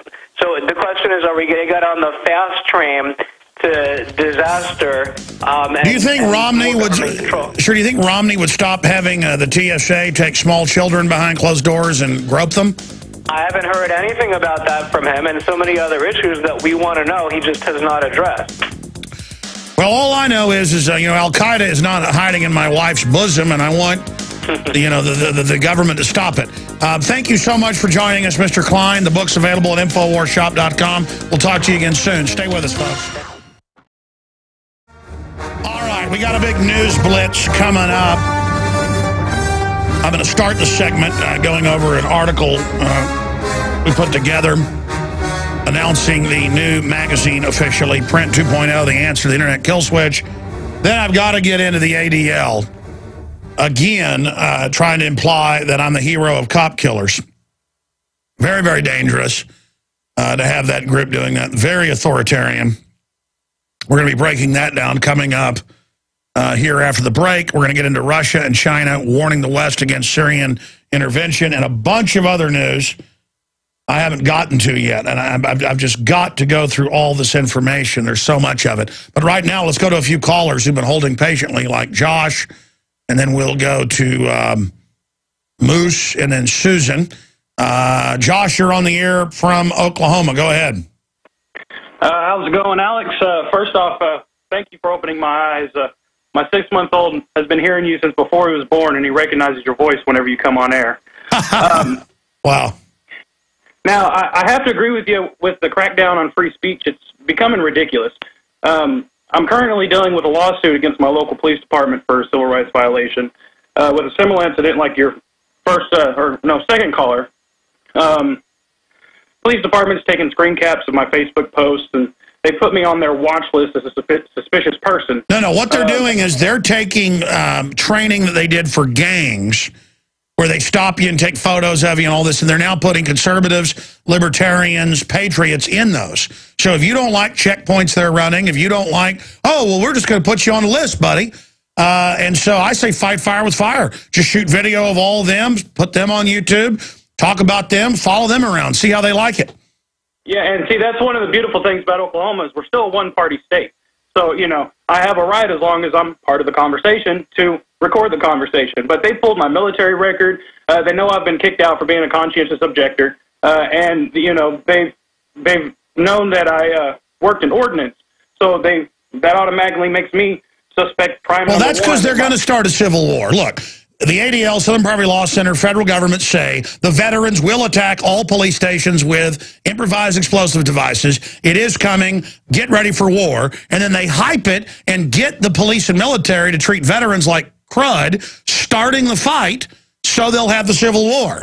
I mean, and okay, cops and military, I know most of them aren't like this, but the leadership is, you want to get this fight started, I happen to know how it ends. With you absolutely defeated, cowering in your little fortresses, and then they're going to bring in the real torture teams, the mercenaries, the foreign troops. And it's not going to be UN helmets. This is official plans. And we don't want to be enemies with you. But stop harassing real Americans that know that we were occupied by foreign banks. Stop demonizing us. Stop it. We're the ones that knew Al-Qaeda worked for the globalists. Proven now. We're the ones that knew the foreign banks were setting up world government. Proven. We've been proven right. The reason we're being demonized is we know what we're talking about. And we're not going to the stinking FEMA camp. Don't stick your hand in the bear trap. I'm trying to warn people over and over again. Why is our symbol a rattlesnake? Rattlesnakes aren't aggressive like water moccasins, folks. They don't look for trouble. They shake their tail and say, hey, don't tread on me. Hey, you see this? You see that? You know what that is? That's a rattle on this end and fangs on that end. Leave me alone. You understand that? You speak English? Treat me just as good as an illegal alien. I saw some big controversy where an illegal alien was drunk driving, so the cops took him to a Taco Bell, and then the guy stumbled out in traffic and got run over. Why? Because the judges say, don't bring illegal aliens in. I want to be as good as an illegal alien. In fact, just legalize all the illegals. If I can just have the rights they have. Called being above the law. Godlike. All right, I appreciate your call, sir. Sorry to hear about that. You know, I would, you can either move out of the town or you can start really trying to talk to those guys. I would go up when they're at restaurants and stuff and really try to talk to them like a human. Hey, you've dehumanized me. Stop doing that. I'd give them a copy of the magazine. All right, coming up, I'm going to respond to the ADL's latest demonization of yours truly. Alex Jones, that's me. We've got big news. Government documents prove domestic drones are for spying on Americans. Remember, a month or so ago, they ran a national hoax saying the drones were not for spying, that Infowars.com was wrong, that DrudgeReport.com was wrong, that Matt Drudge was wrong, that I'm wrong, that, oh, we're not going to spy on you. And then now the new documents are out there, as if we needed Homeland Security documents to know they're already arresting people using drones. They're already weaponizing them. But a key article by Steve Watson up there. Also, federal court rules banksters can steal pensions. We're going to be going over Kurt Nemo's article. And another amazing story, cops interrogate family for allowing kids to play outside. This is the new way CPS takes your kids. Everything's endangerment. They just make it up. Then they go into the clutches of the most dangerous people out there.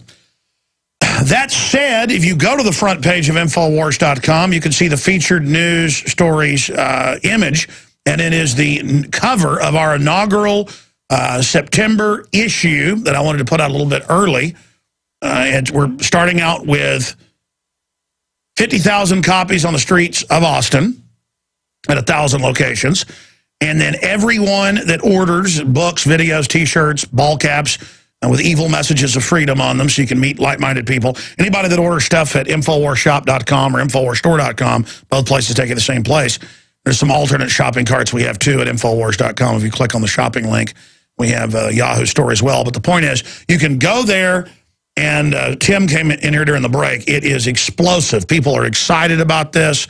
They are buying it in mass at cost. At cost. You can buy 10 copies for $9.95. You can buy upwards of 100 copies, and the price just goes down and down and down. We factored it out at cost. We are selling these at cost. In fact, if you go to the article, Print 2.0, Answer to the Internet Kill Switch, you can actually go to the bottom of the article and there is a link where you can go and see all the different prices, and that's what I'm doing right now, even though I came up with these prices last week, going from memory.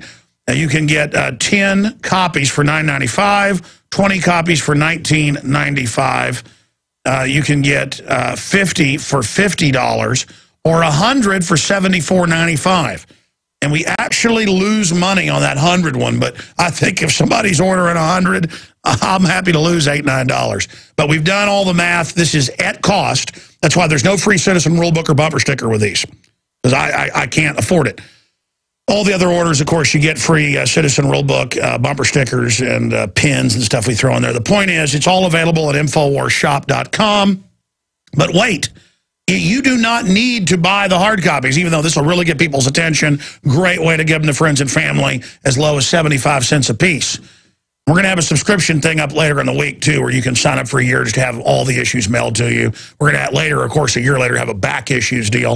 And I plan to go weekly down the road. But the real plan, what's really exciting, I'm going to get to here in just a moment.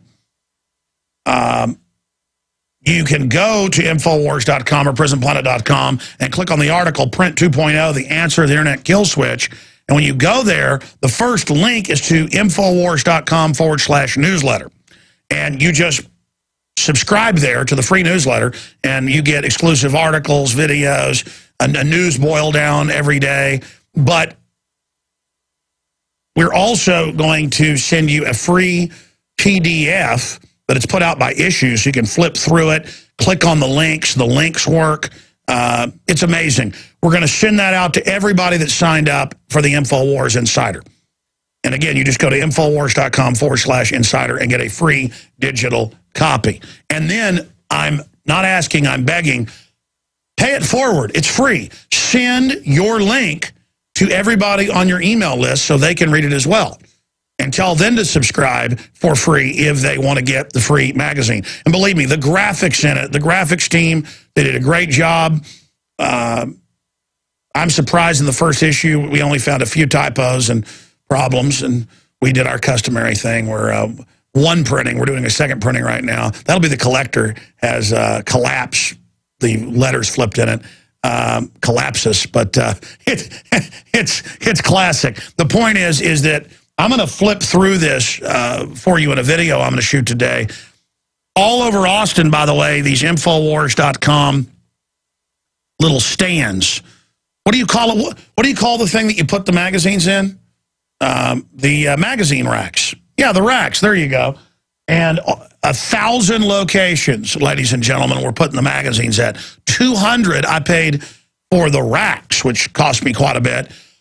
And again, we're beta testing this. We're rolling it out. It paid for itself to be able to print it. It hasn't made money, but to be able to print it in the first issue. And so we're beta testing it to be able to have people that already print local papers or people that already put out magazines to partner with us, where we'll supply a lot of the content and get part of the advertising. You supply your local content and advertising. And so you have national news and local news all in one publication. So we're going to have that down the road, and that's really the big plan here, is I'd like a year from now to have 20 cities, and I don't care if you're a small town or a big city, you could, because we have to have the lawyers write it up for everybody and stuff, you know, so that it's all legal and lawful and properly done, and so we're protected, you're protected, and a code of conduct and stuff for the paper, because I don't want to get sued for what somebody writes locally. You know, it'll be your own standalone deal, and you'll be responsible for what you write in your area. But I'm getting off in legalese. The point is that you'll have our national news with your local news as a supplement to it, and then you'll get part of the advertising in your area. And then you'll have the InfoWars name, and then you'll have print locally everywhere. That is so exciting. And we're already getting all sorts of printers, publishers, radio hosts, radio station owners, TV station owners. They're getting that this is exciting. Now, let me explain why we're going back to print. Print 2.0, the answer to the Internet kill switch, reading the letter from the publisher. That's me. If you're picking up this publication for the first time and wondering what we are all about, the answer is freedom. We stand behind the Constitution, the Bill of Rights, and the concept of 1776 expanding worldwide. The idea of liberty all over the planet.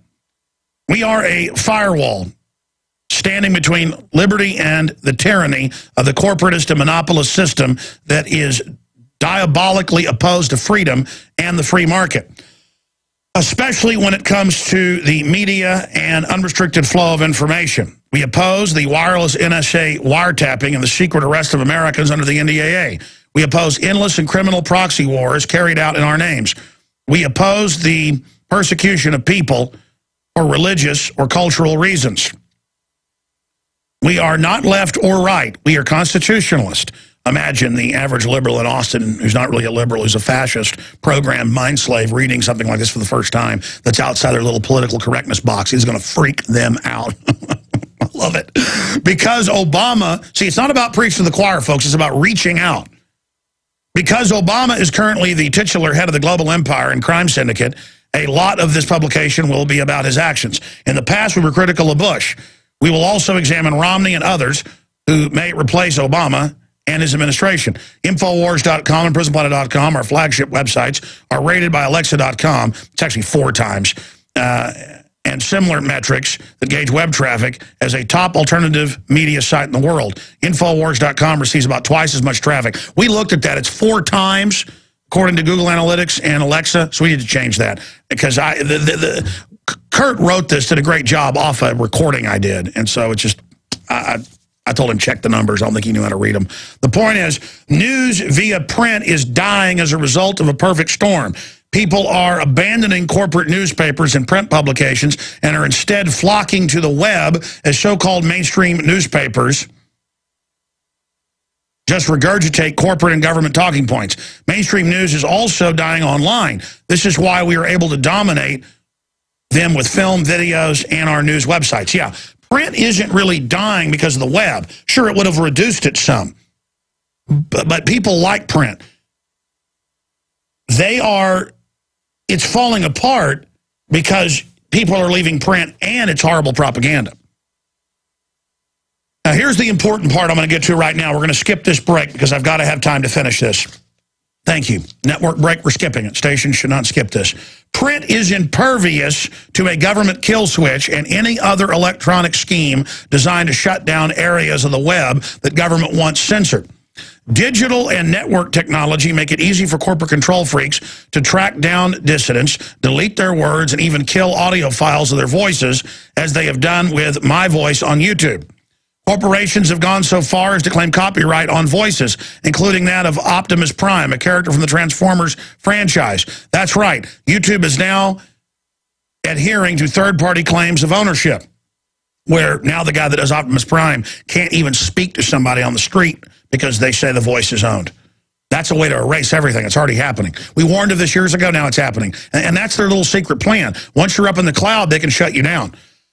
That's right. YouTube is now adhering to third-party claims of ownership, many of them erroneous, to people's own voices, and is using this as a pretext to delete content representing a new frontier of censorship via copyright.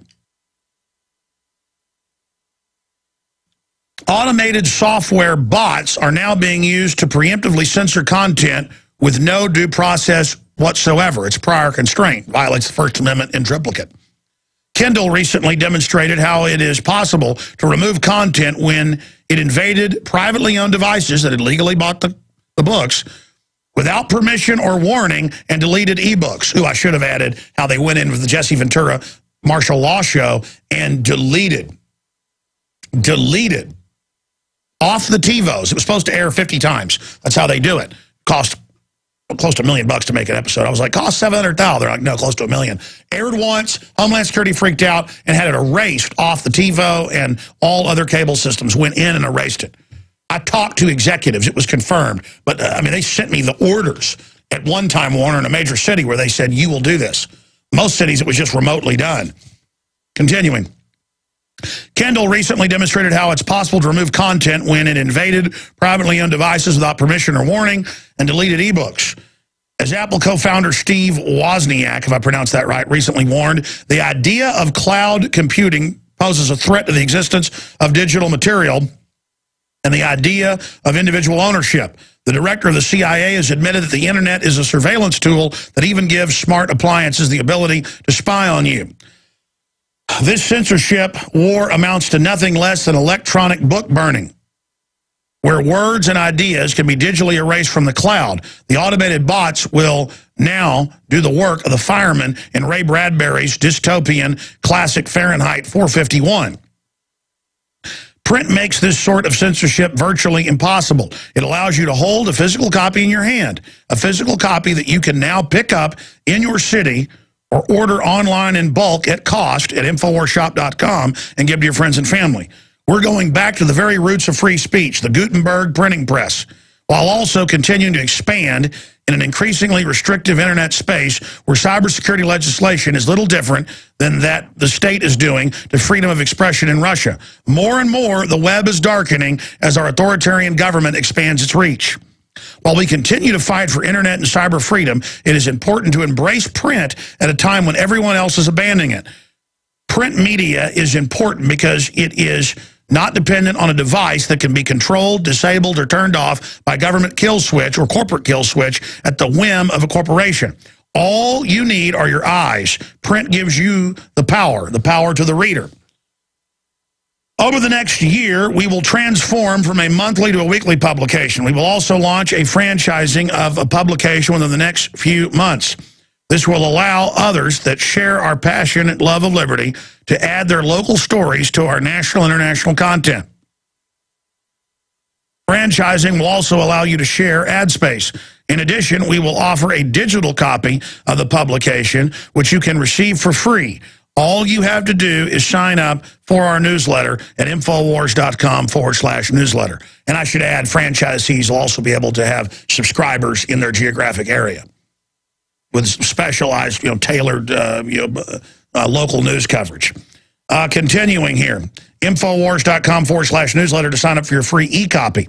Over the next year, we will transform the monthly to a weekly, as I just said.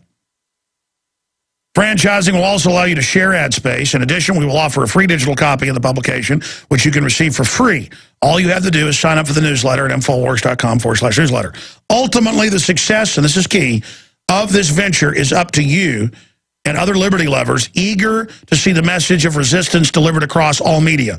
Hopefully, we will serve as an example that will help lead print back from oblivion and make a truly useful activist tool in the fight against global control freaks determined to dominate all media and wipe out the message of resistance as they move to consolidate power and dominate the world. Alex Jones. And this is the great fight. 15 years ago, you couldn't find organic food anywhere. People started voting with their dollars. Now it's displacing all the other crud food, and they're coming back with counterfeits. Well, we are exposing that. They're catching a bunch of the major brands lying. This is what happens.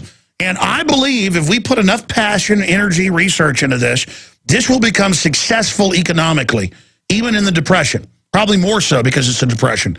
And will be one of the few islands of truth. And I actually welcome with relish, knowing that as soon as this is proven as financially viable, we're going to see other local papers and national papers pop up in competition with us. In fact, they'll probably attack us. But that's what children do. It's part of the growing process. Mental children. And that's okay. We were all mental children once. It's a thought process. But the point is that we welcome everyone else to do this. I know this is viable. Again, we already paid for the printing, the graphics people, and other things with the amount of advertising we got. In fact, the Lord provides. It didn't make any money this month. But what publication can make money when they first roll off? I looked into it. Basically, it's unknown. It's unknown with periodicals. It's unknown with magazines and newspapers. We're set next month to make a good profit, which I will plow back in to hiring even more people, because we got to move towards the weekly. I've got to hire people that are specialists in dealing with, because I spend all my time just in lawyer stuff, trying to just do basic stuff. We're not lawyer heavy around here. We're lawyer light, but I'm going to roll something out and got to have a basic code of ethics. So, people don't print the publication in their town. There's a bunch of porn stuff in it, or kill black, kill white, well, basic code of stuff. But we're going to work with people that are already publishing, people that, have their heads screwed on straight. But it's going to be InfoWars. But then it's going to explain that the local content, it'll be published in that area under their licensure with the InfoWars name, but they will take responsibility for their content, we for ours. And again, third-party authors, not so much, just basically say that we don't absolutely follow their views. But that's a small side caveat. It's just that's why we're not going right to the franchising up front. We're getting good at it. We're doing a few issues first and then moving into that. And it's going to be very, very successful. People are hungry for this. In fact, that's all that's been successful is little specialty magazines and newspapers. For years, I've been talking to publishers around the country, successful local publishers. The Austin American-Statesman can't get people to subscribe to them. They can't give it away. It's gone from a thick paper to a tiny paper because they keep pushing establishment propaganda. But they put out a satire joke Onion. They publish the Onion locally, which has national stuff and local stuff in it. And I had this idea 6 years ago before they even did it. It's just, common sense move. I'm sure others have the same idea. I'm sure somebody looking at a swimming pool thinks about swimming in it. It's not like it's, you're a rocket scientist that you want to swim in the swimming pool, or you see a big cheeseburger, you want to eat it. Hey, somebody else is eating a cheeseburger. You're plagiarizing me. No, cheeseburgers are good, man. They taste good. Doesn't mean they're necessarily good for your heart. But the point is, I forget my point. I'm kind of brainstorming here on the air about this in generalities, is that this is a big deal. And this is up to you. Its success will rise or fall with you. And I know it's going to be successful. The question is how successful. I would like this to be explosively successful. Explosively successful. Because the idea of citizens in mass buying these at bulk at cost. I don't care if you're free market and go out on the street corner and, sell them for $2 a piece and make a profit. I mean, that's what this is all about. Sell them in your shop. Like, that's one thing we'll probably change, even though it is going to be free, is it says free on the cover, but people are buying them in bulk and are going to subscribe. We should have a note inside saying free on the street or something like that. But I want people to be able to sell these too, because it's not just about making money, it's about sustaining yourself. You sell them in your gas station, sell them at your church, sell them wherever, sell them for $2, $3, because it's definitely worth it, 48 pages. We plan to make it even bigger. All the graphics, all the articles, all of it. I'm going to show you some of this. In fact, I'm going to do a whole video on this today. I'm going to come back and cover news here, but showing you with a document cam, if you're watching at prisonplanet.tv, I mean, it is just full. It is absolutely just full of the economic collapse. Where does money come from? Rome burned, will we? A brief history of false flag attacks.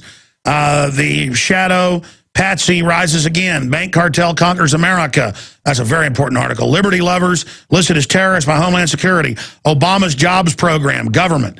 Haunted by Hitler. Gerald Celente story. The Second Amendment under attack. Big Pharma exposed. UN uses China as launchpad for global one-child policy. This exposes eugenics. Genetically modified apples are the newest GMO creation pushed on consumers. It's got a bunch of other stuff. It's got Ron Paul's latest article. It's got amazing gun sponsors, stuff like that. It's got the economic collapse, incredible graphics that our team put together. It's got, how money works for people that don't know. It goes into how they're creating a climate for collapse and civil war, history of false flags. It's got a big poster you can hang on the wall it's kind of a They Live knockoff. It's got Ben Bernanke. We'll have to see it. It's just all here. It goes on and on and on. This is going to absolutely shake people up. I mean, print media out there is a bunch of dribble, establishment, politically correct garbage. Get your copy at InfoWarsShop.com. John, others, I will get to you before this hour ends. I want to get into the latest drone news.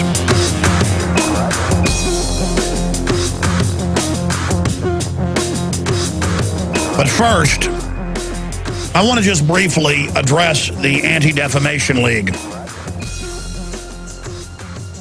the ADL. And there's an article that Paul Watson wrote last night dealing with this. ADL implies Alex Jones inspiration behind Louisiana cop killings. Funny, we had an article about this yesterday morning saying they're trying to demonize sovereign citizen movements. That's American citizens tired of being pushed to the edge, tired of being treated like trash, tired of being treated 50 steps lower than illegal aliens, tired of being treated like a milk cow that the government sticks a straw in and sucks dry. The establishment wants to get a war going between the police and military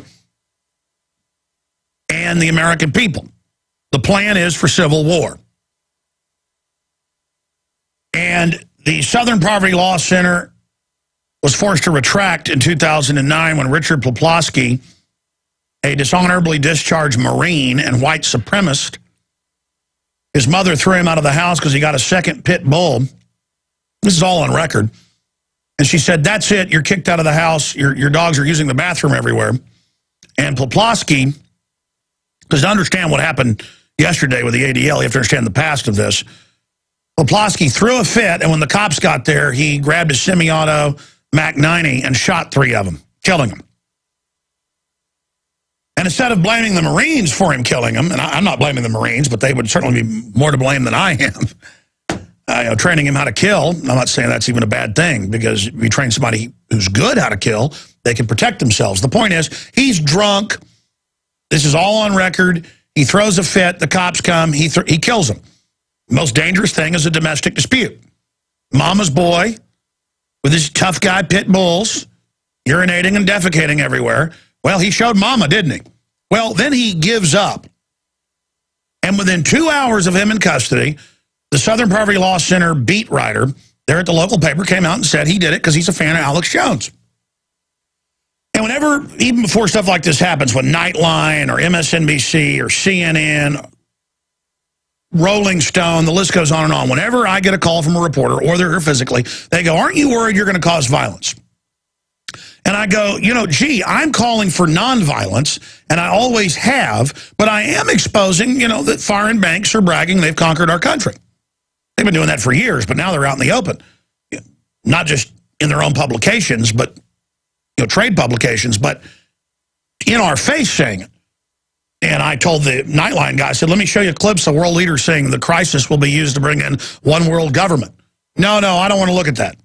I just want to say you believe in this because you're delusional. So stuff like that happens. And so within 2 hours of this happening, the Southern Poverty Law Center and a bunch, literally more than 20 publications, ran with it as a national point saying Alex Jones is the reason this guy killed the cops. And that's done so they can demonize my free speech. And if cops are a gang, like any group of people, good gang, bad gang, it's a gang, they start thinking you're killing them, they're going to come after you. So it's an attempt to, the oldest trick in the book is to manipulate police. Whenever they raided Sherry Peel Jackson, the IRS criminal investigator, she'd done nothing wrong but her free speech. She sees lasers on her head in her house in broad daylight. And her kids see lasers on her face. And then they bust in and slam to the ground. It's all part of the theatrics. And the cops were like, wow, we didn't find anything the feds told us would be here. I have been in a parking lot at a land rights meeting in 2006 at the Texas State Capitol, 1996, time flies. I have been there and walking back to my car, and I hear cops on their radio, state police, going, yeah, the Republic of Texas, yeah, so they probably got weapons. They may bomb us. Yeah, well, it's breaking up now. Their leader just quit speaking. And it was just me a minute before, and I'm like, hey, guys, number one, I'm not with the Republic of Texas. Number two, you're demonizing that group. And number three, you're being lied to by whoever just told you that over the radio. So it's like an art form of lying to them, the higher-ups sitting there. And I'm walking along, and I hear them on the radios like 20 feet away, and it was just ridiculous. You know what? I'll just address the ADL tonight, because I addressed it a little bit last night, but not in the focused way I want to. I mean, look, I don't want poison fluoride in the water. I don't want cancer viruses in the vaccines. It's all admitted. And you guys say I'm an evil conspiracy theorist because I know how to read major Harvard studies that are in the Associated Press. I mean, I'm freaked out. And I'm beyond tribalism, just wanting to get in a fight with these people. I'm beyond it, man. I am beyond all this race stuff, all of it. And the ADL has been caught. You can go to their Wikipedia page. It has links to all the mainstream news. Running fake white supremacist groups. I went and re-researched it last night, and I'd forgotten so much. I mean, it really is a nasty organization. And now, oh yeah, going back to the Poplawski story. So within hours, they're saying it's my fault because it was on his computer. We get his handle and go find out he writes for all these big white supremacist sites, that he was all over our website saying I was going to get it and stuff because I wasn't for violence and that I work for the Jews and all this. I mean, that's another thing, man. I'm so sick of getting it from all the crazy white supremacist groups and who are all handled and run by the feds and others. And then the other side of the full spectrum dominance, the Southern Poverty Law Center and ADL. I mean, I can't tell you how many cases where top white supremacists, top radio talk show host, white supremacist, it's all FBI, ADL, Southern Poverty Law Center. And it's not like they're infiltrating groups, they're running them. And I've got people that it's turned out were working for the feds saying I'm evil, somebody ought to get me, to their crazy audience. So I get to have the ADL attacking me, the Southern Poverty Law Center, and then I get to have all these groups, all these white supremacist groups constantly threatening me. And it's just so mindless. Because, folks, I'm right. I've got my finger on the pulse. I know what's going on. And believe me, it's not fun knowing what's going on. It's like a nightmare.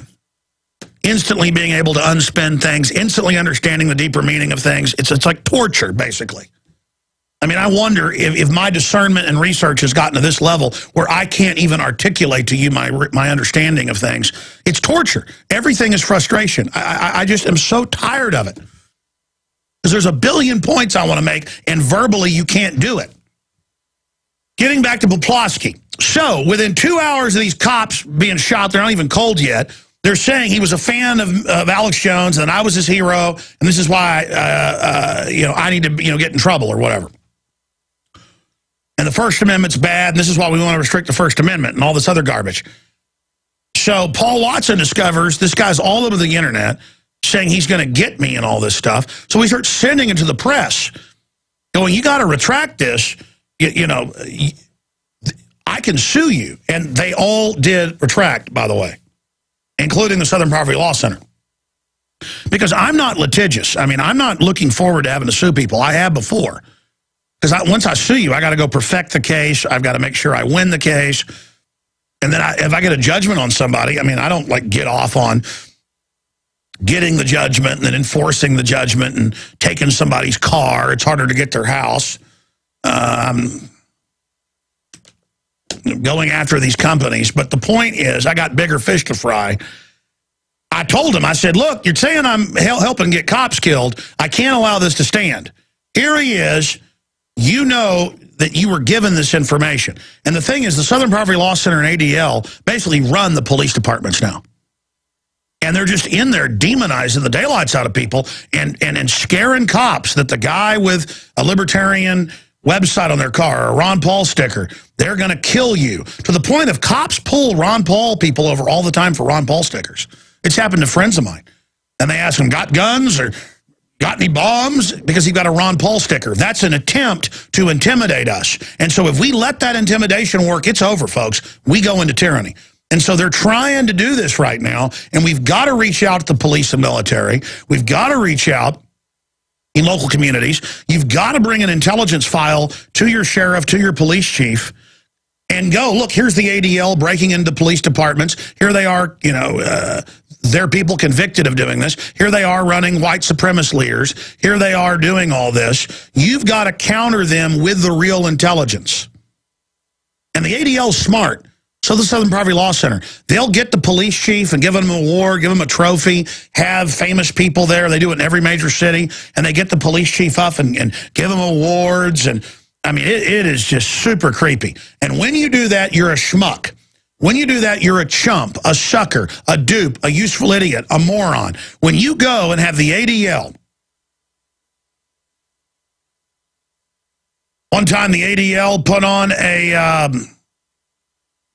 gun seminar to discuss gun violence. So I went to the synagogue where they were having it. It was open to the public. And when it got time for the question and answer, I said, listen, you need to stop demonizing the Second Amendment, this legislation. And they said, get out of here. Get out of here. And I started getting up and leaving, and they said, and don't try anything violent. There's no First Amendment with these people.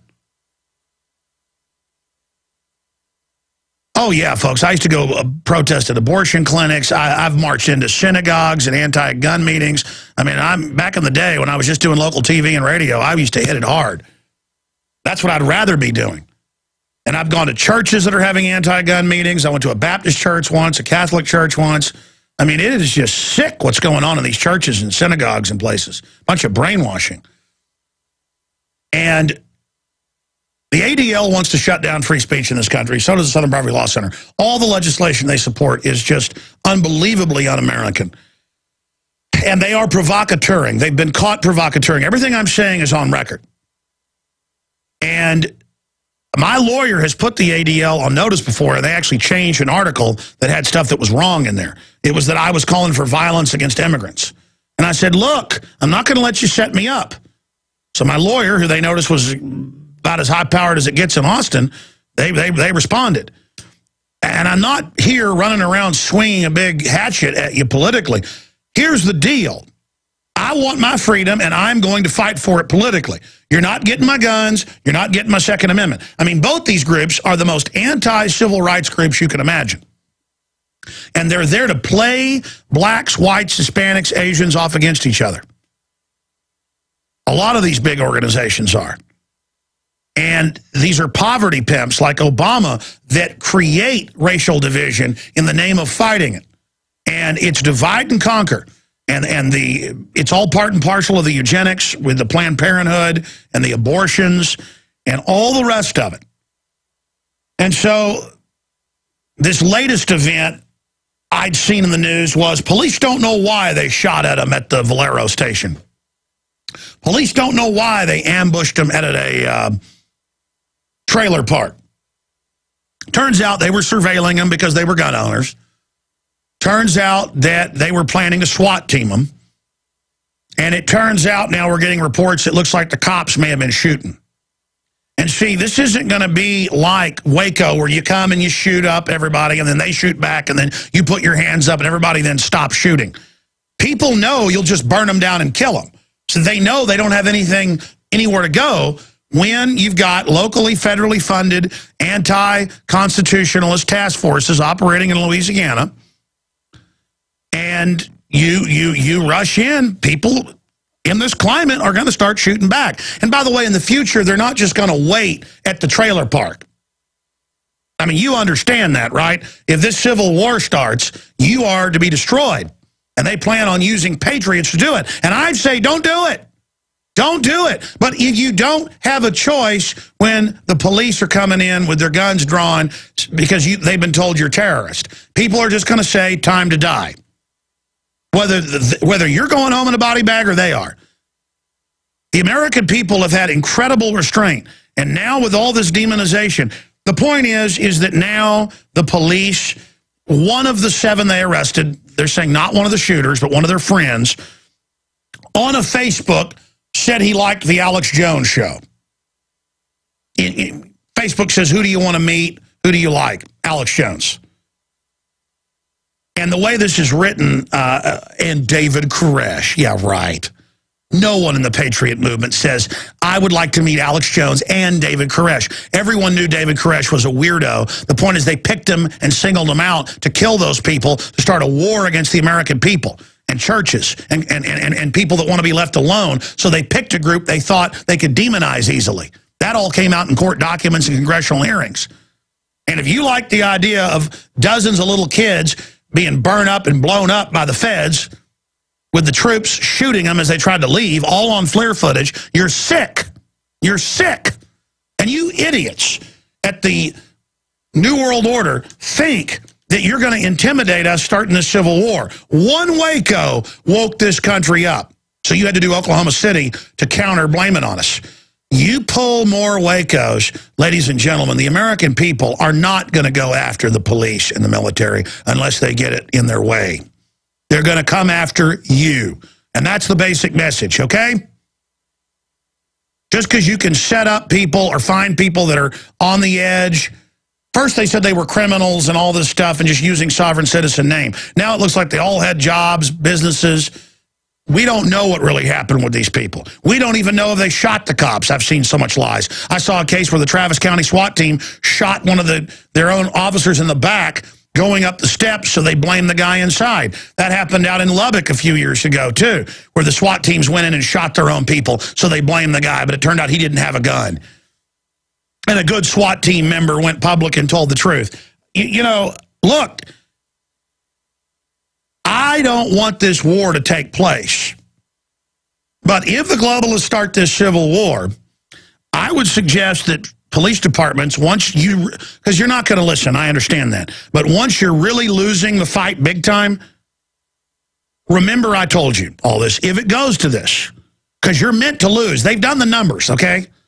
You pick a fight with the American constitutionalist, you're going to lose. You're going to pick a fight with 30 million veterans. A lot of them who don't even like life and are very depressed and screwed up. They are going to come after you.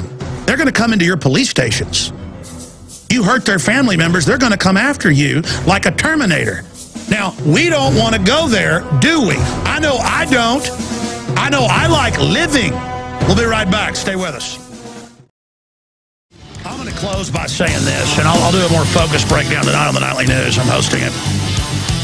I know a lot of police. They're really good men and women on average. Most of them did join because it seemed like a good career opportunity because they were in the military or they were from rural communities and they want to go after bad guys. And they find out it's really about revenue generating and, you know, putting on a show most of the time. I know most police are good men and women. And look, this isn't theatrics. You know the globalists are trying to tell you there's going to be a civil war and that you will face veterans and gun owners. And now you're taking the posture on of getting in people's faces. You pull somebody over and harass them a couple times for their Ron Paul sticker, you just radicalize them against you. You're falling right into the trap. It's like we're two roosters and they're putting us in a dirt floored arena to kill each other. It's stupid. I'm so tired of watching the globalists play everybody off against each other. They're trying to get Sunnis and Shiites to start a big civil war over there. It's going to kill millions of people. They're trying to do that here. Folks, they are geared up. I've studied the architecture of this New World Order takeover. They are gearing up to try to go. They're arresting people all over the country. Talk show hosting people now. We just confirmed another case who make mild statements about, I'm getting my guns in case stuff collapses. The Hatari militia, the feds were in it. I told people that before it happened, I could tell they were being set up out of 2,000 groups. Because I saw videos they did. I could tell, oh, that's federal. Because it looked like a cartoon. I just smell this stuff out, folks. I just immediately know stuff. And the point is I warned them, and then I got criticized for saying you've been infiltrated. And it turned out the feds were in there. They're like, what do we do if things collapse and they come to get our guns, the UN? Well, I guess we got to fight. Well, it's our right as Americans to say if there's foreign occupation, we're going to fight. They arrested them for that, and I told you they were innocent. There's coming a time, folks, where they're going to try to arrest me. And let me tell you, once stuff like that starts, police, then it's going to radicalize everybody, and they're not going to... People are going to really get into an aggressive mode. We want to keep things in a discussion here. But I know humans like to have wars and kill each other, and there's a kind of fascination like an arsonist has of let's just get the fire going. Let's just do it. Let's just have war in America. Let's kill the conservatives and libertarians, and let's kill the Alex Jones supporters, and let's arrest them, and let's, so we can have great Agenda 21. I mean, my gosh, think about your children. Think about how innocent they are, people that work for the government and the bureaucrats. Think about how good this country's been, and look at what we're bringing in. Total world government run by foreign banks. And the ADL says the world government doesn't exist as it's announced everywhere. We're the good guys, the patriots. Does that mean there aren't some dirtballs and people that take on that mantle that they're revolutionaries because they see it as fashionable? Sure. And the government will focus in on them and on horrible, tragic events like these police officers getting killed to then try to get you hyped up to go out and I'm going to find somebody who's a member of that gang, that patriot gang. Again, they're telling you, you're the cop gang, and anybody that's against the New World Order, they're that cop killer gang. And it's going to become a self-fulfilling prophecy. And so the shot heard around the world. Cops are going to start killing patriots. And you're going to kill the wrong person's brother, and then they're going to come after you. It'll be some poor, innocent cops in a restaurant. You know how it'll work. And then the cops will go even crazier. And then the fight starts. Then the fight starts. And then the hammer gets dropped on you. The globalists want to destroy the police and military. Look at their own documents. Once you're out of the military, they say you're the terrorist. Don't play this game. Again, ADL, boom, trying to connect me to these cop killings. Ladies and gentlemen, that's because we are doing everything we can to stop this, and the federal provocateurs want to get it going right now. You are the resistance to the global crime syndicate takeover. We're jamming in some more calls here. You can sign up at Infowars.com/newsletter to get the new free magazine that goes out to everybody free tomorrow, or you can order them in bulk at cost at InfoWarsShop.com right now. Let's move quickly. Moose in Florida. Wow, you're incredible for holding. What's your point? What's your question? Hi, Alex. Yeah, I just wanted to point it out that for everybody listening in law enforcement and everything, that do they want a foreign dictatorial coup for their children to live under? And for the military, is the road to Persia is a suicide. And that's it. That's all. That's my point. Thank you so much. Yeah, it's just disgusting to watch the globalists get the police and military brainwashed that people that are American and understand the takeover, that we're the bad guys. When everything we were saying that the government said was a lie is now admitted. It's like, oh, you were proven right. Oh, they're terrorists. They don't like the world government. I thought I was a terrorist because I was lying about one being set up. Most people are peer pressure driven. They get in a gang mentality. And I'm just telling you, I'm really concerned, folks. So I've studied the architecture of this whole thing, and it looks super bad. Susan in Colorado, you're on the air, and then John in Ohio. Go ahead, Susan.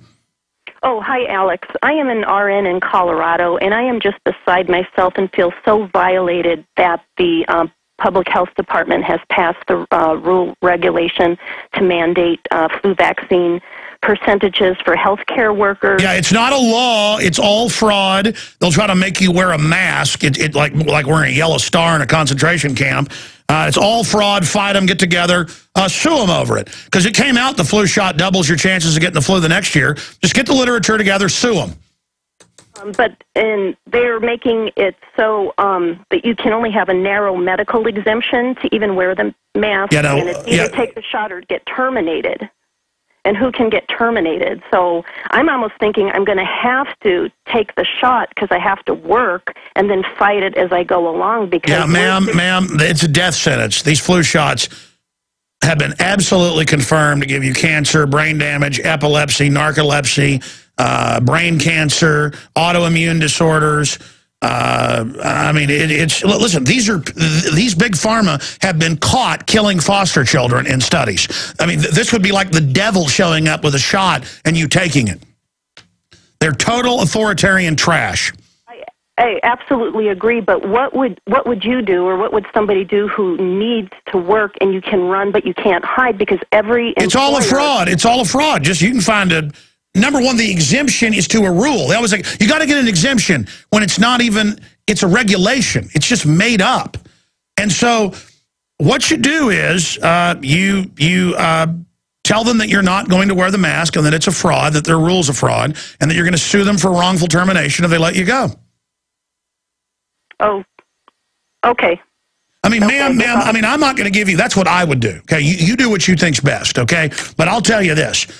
I mean, I run into these young 25-year-old troops on their second, third tour, and they're like, oh, yeah, we know DU is not supposed to be used, and we breathe some of it, but I'm young, I'm tough. I run into them 5 years later, and they're dying of cancer. Look, nothing is worth your life, okay? These are murderers, okay? They know the vaccines are killing people. Have you looked at how brain damaged and dumb the public are? Well, you know, I'm even looking within my facility, and I am just surprised that there's not more healthcare workers that are in an uproar over this. The ones that don't want to take the shot just feel so compelled to take it. You should get together and form your own group and have a class action lawsuit. They tried to make it the law in Massachusetts, and it failed. All right, we're out of time. Sorry to John and others. Huge retransmission coming up right now. Big nightly news tonight. Big. 7 o'clock Central, prisonplanet.tv. Get the new magazine, InfoWars Insider. Available right now.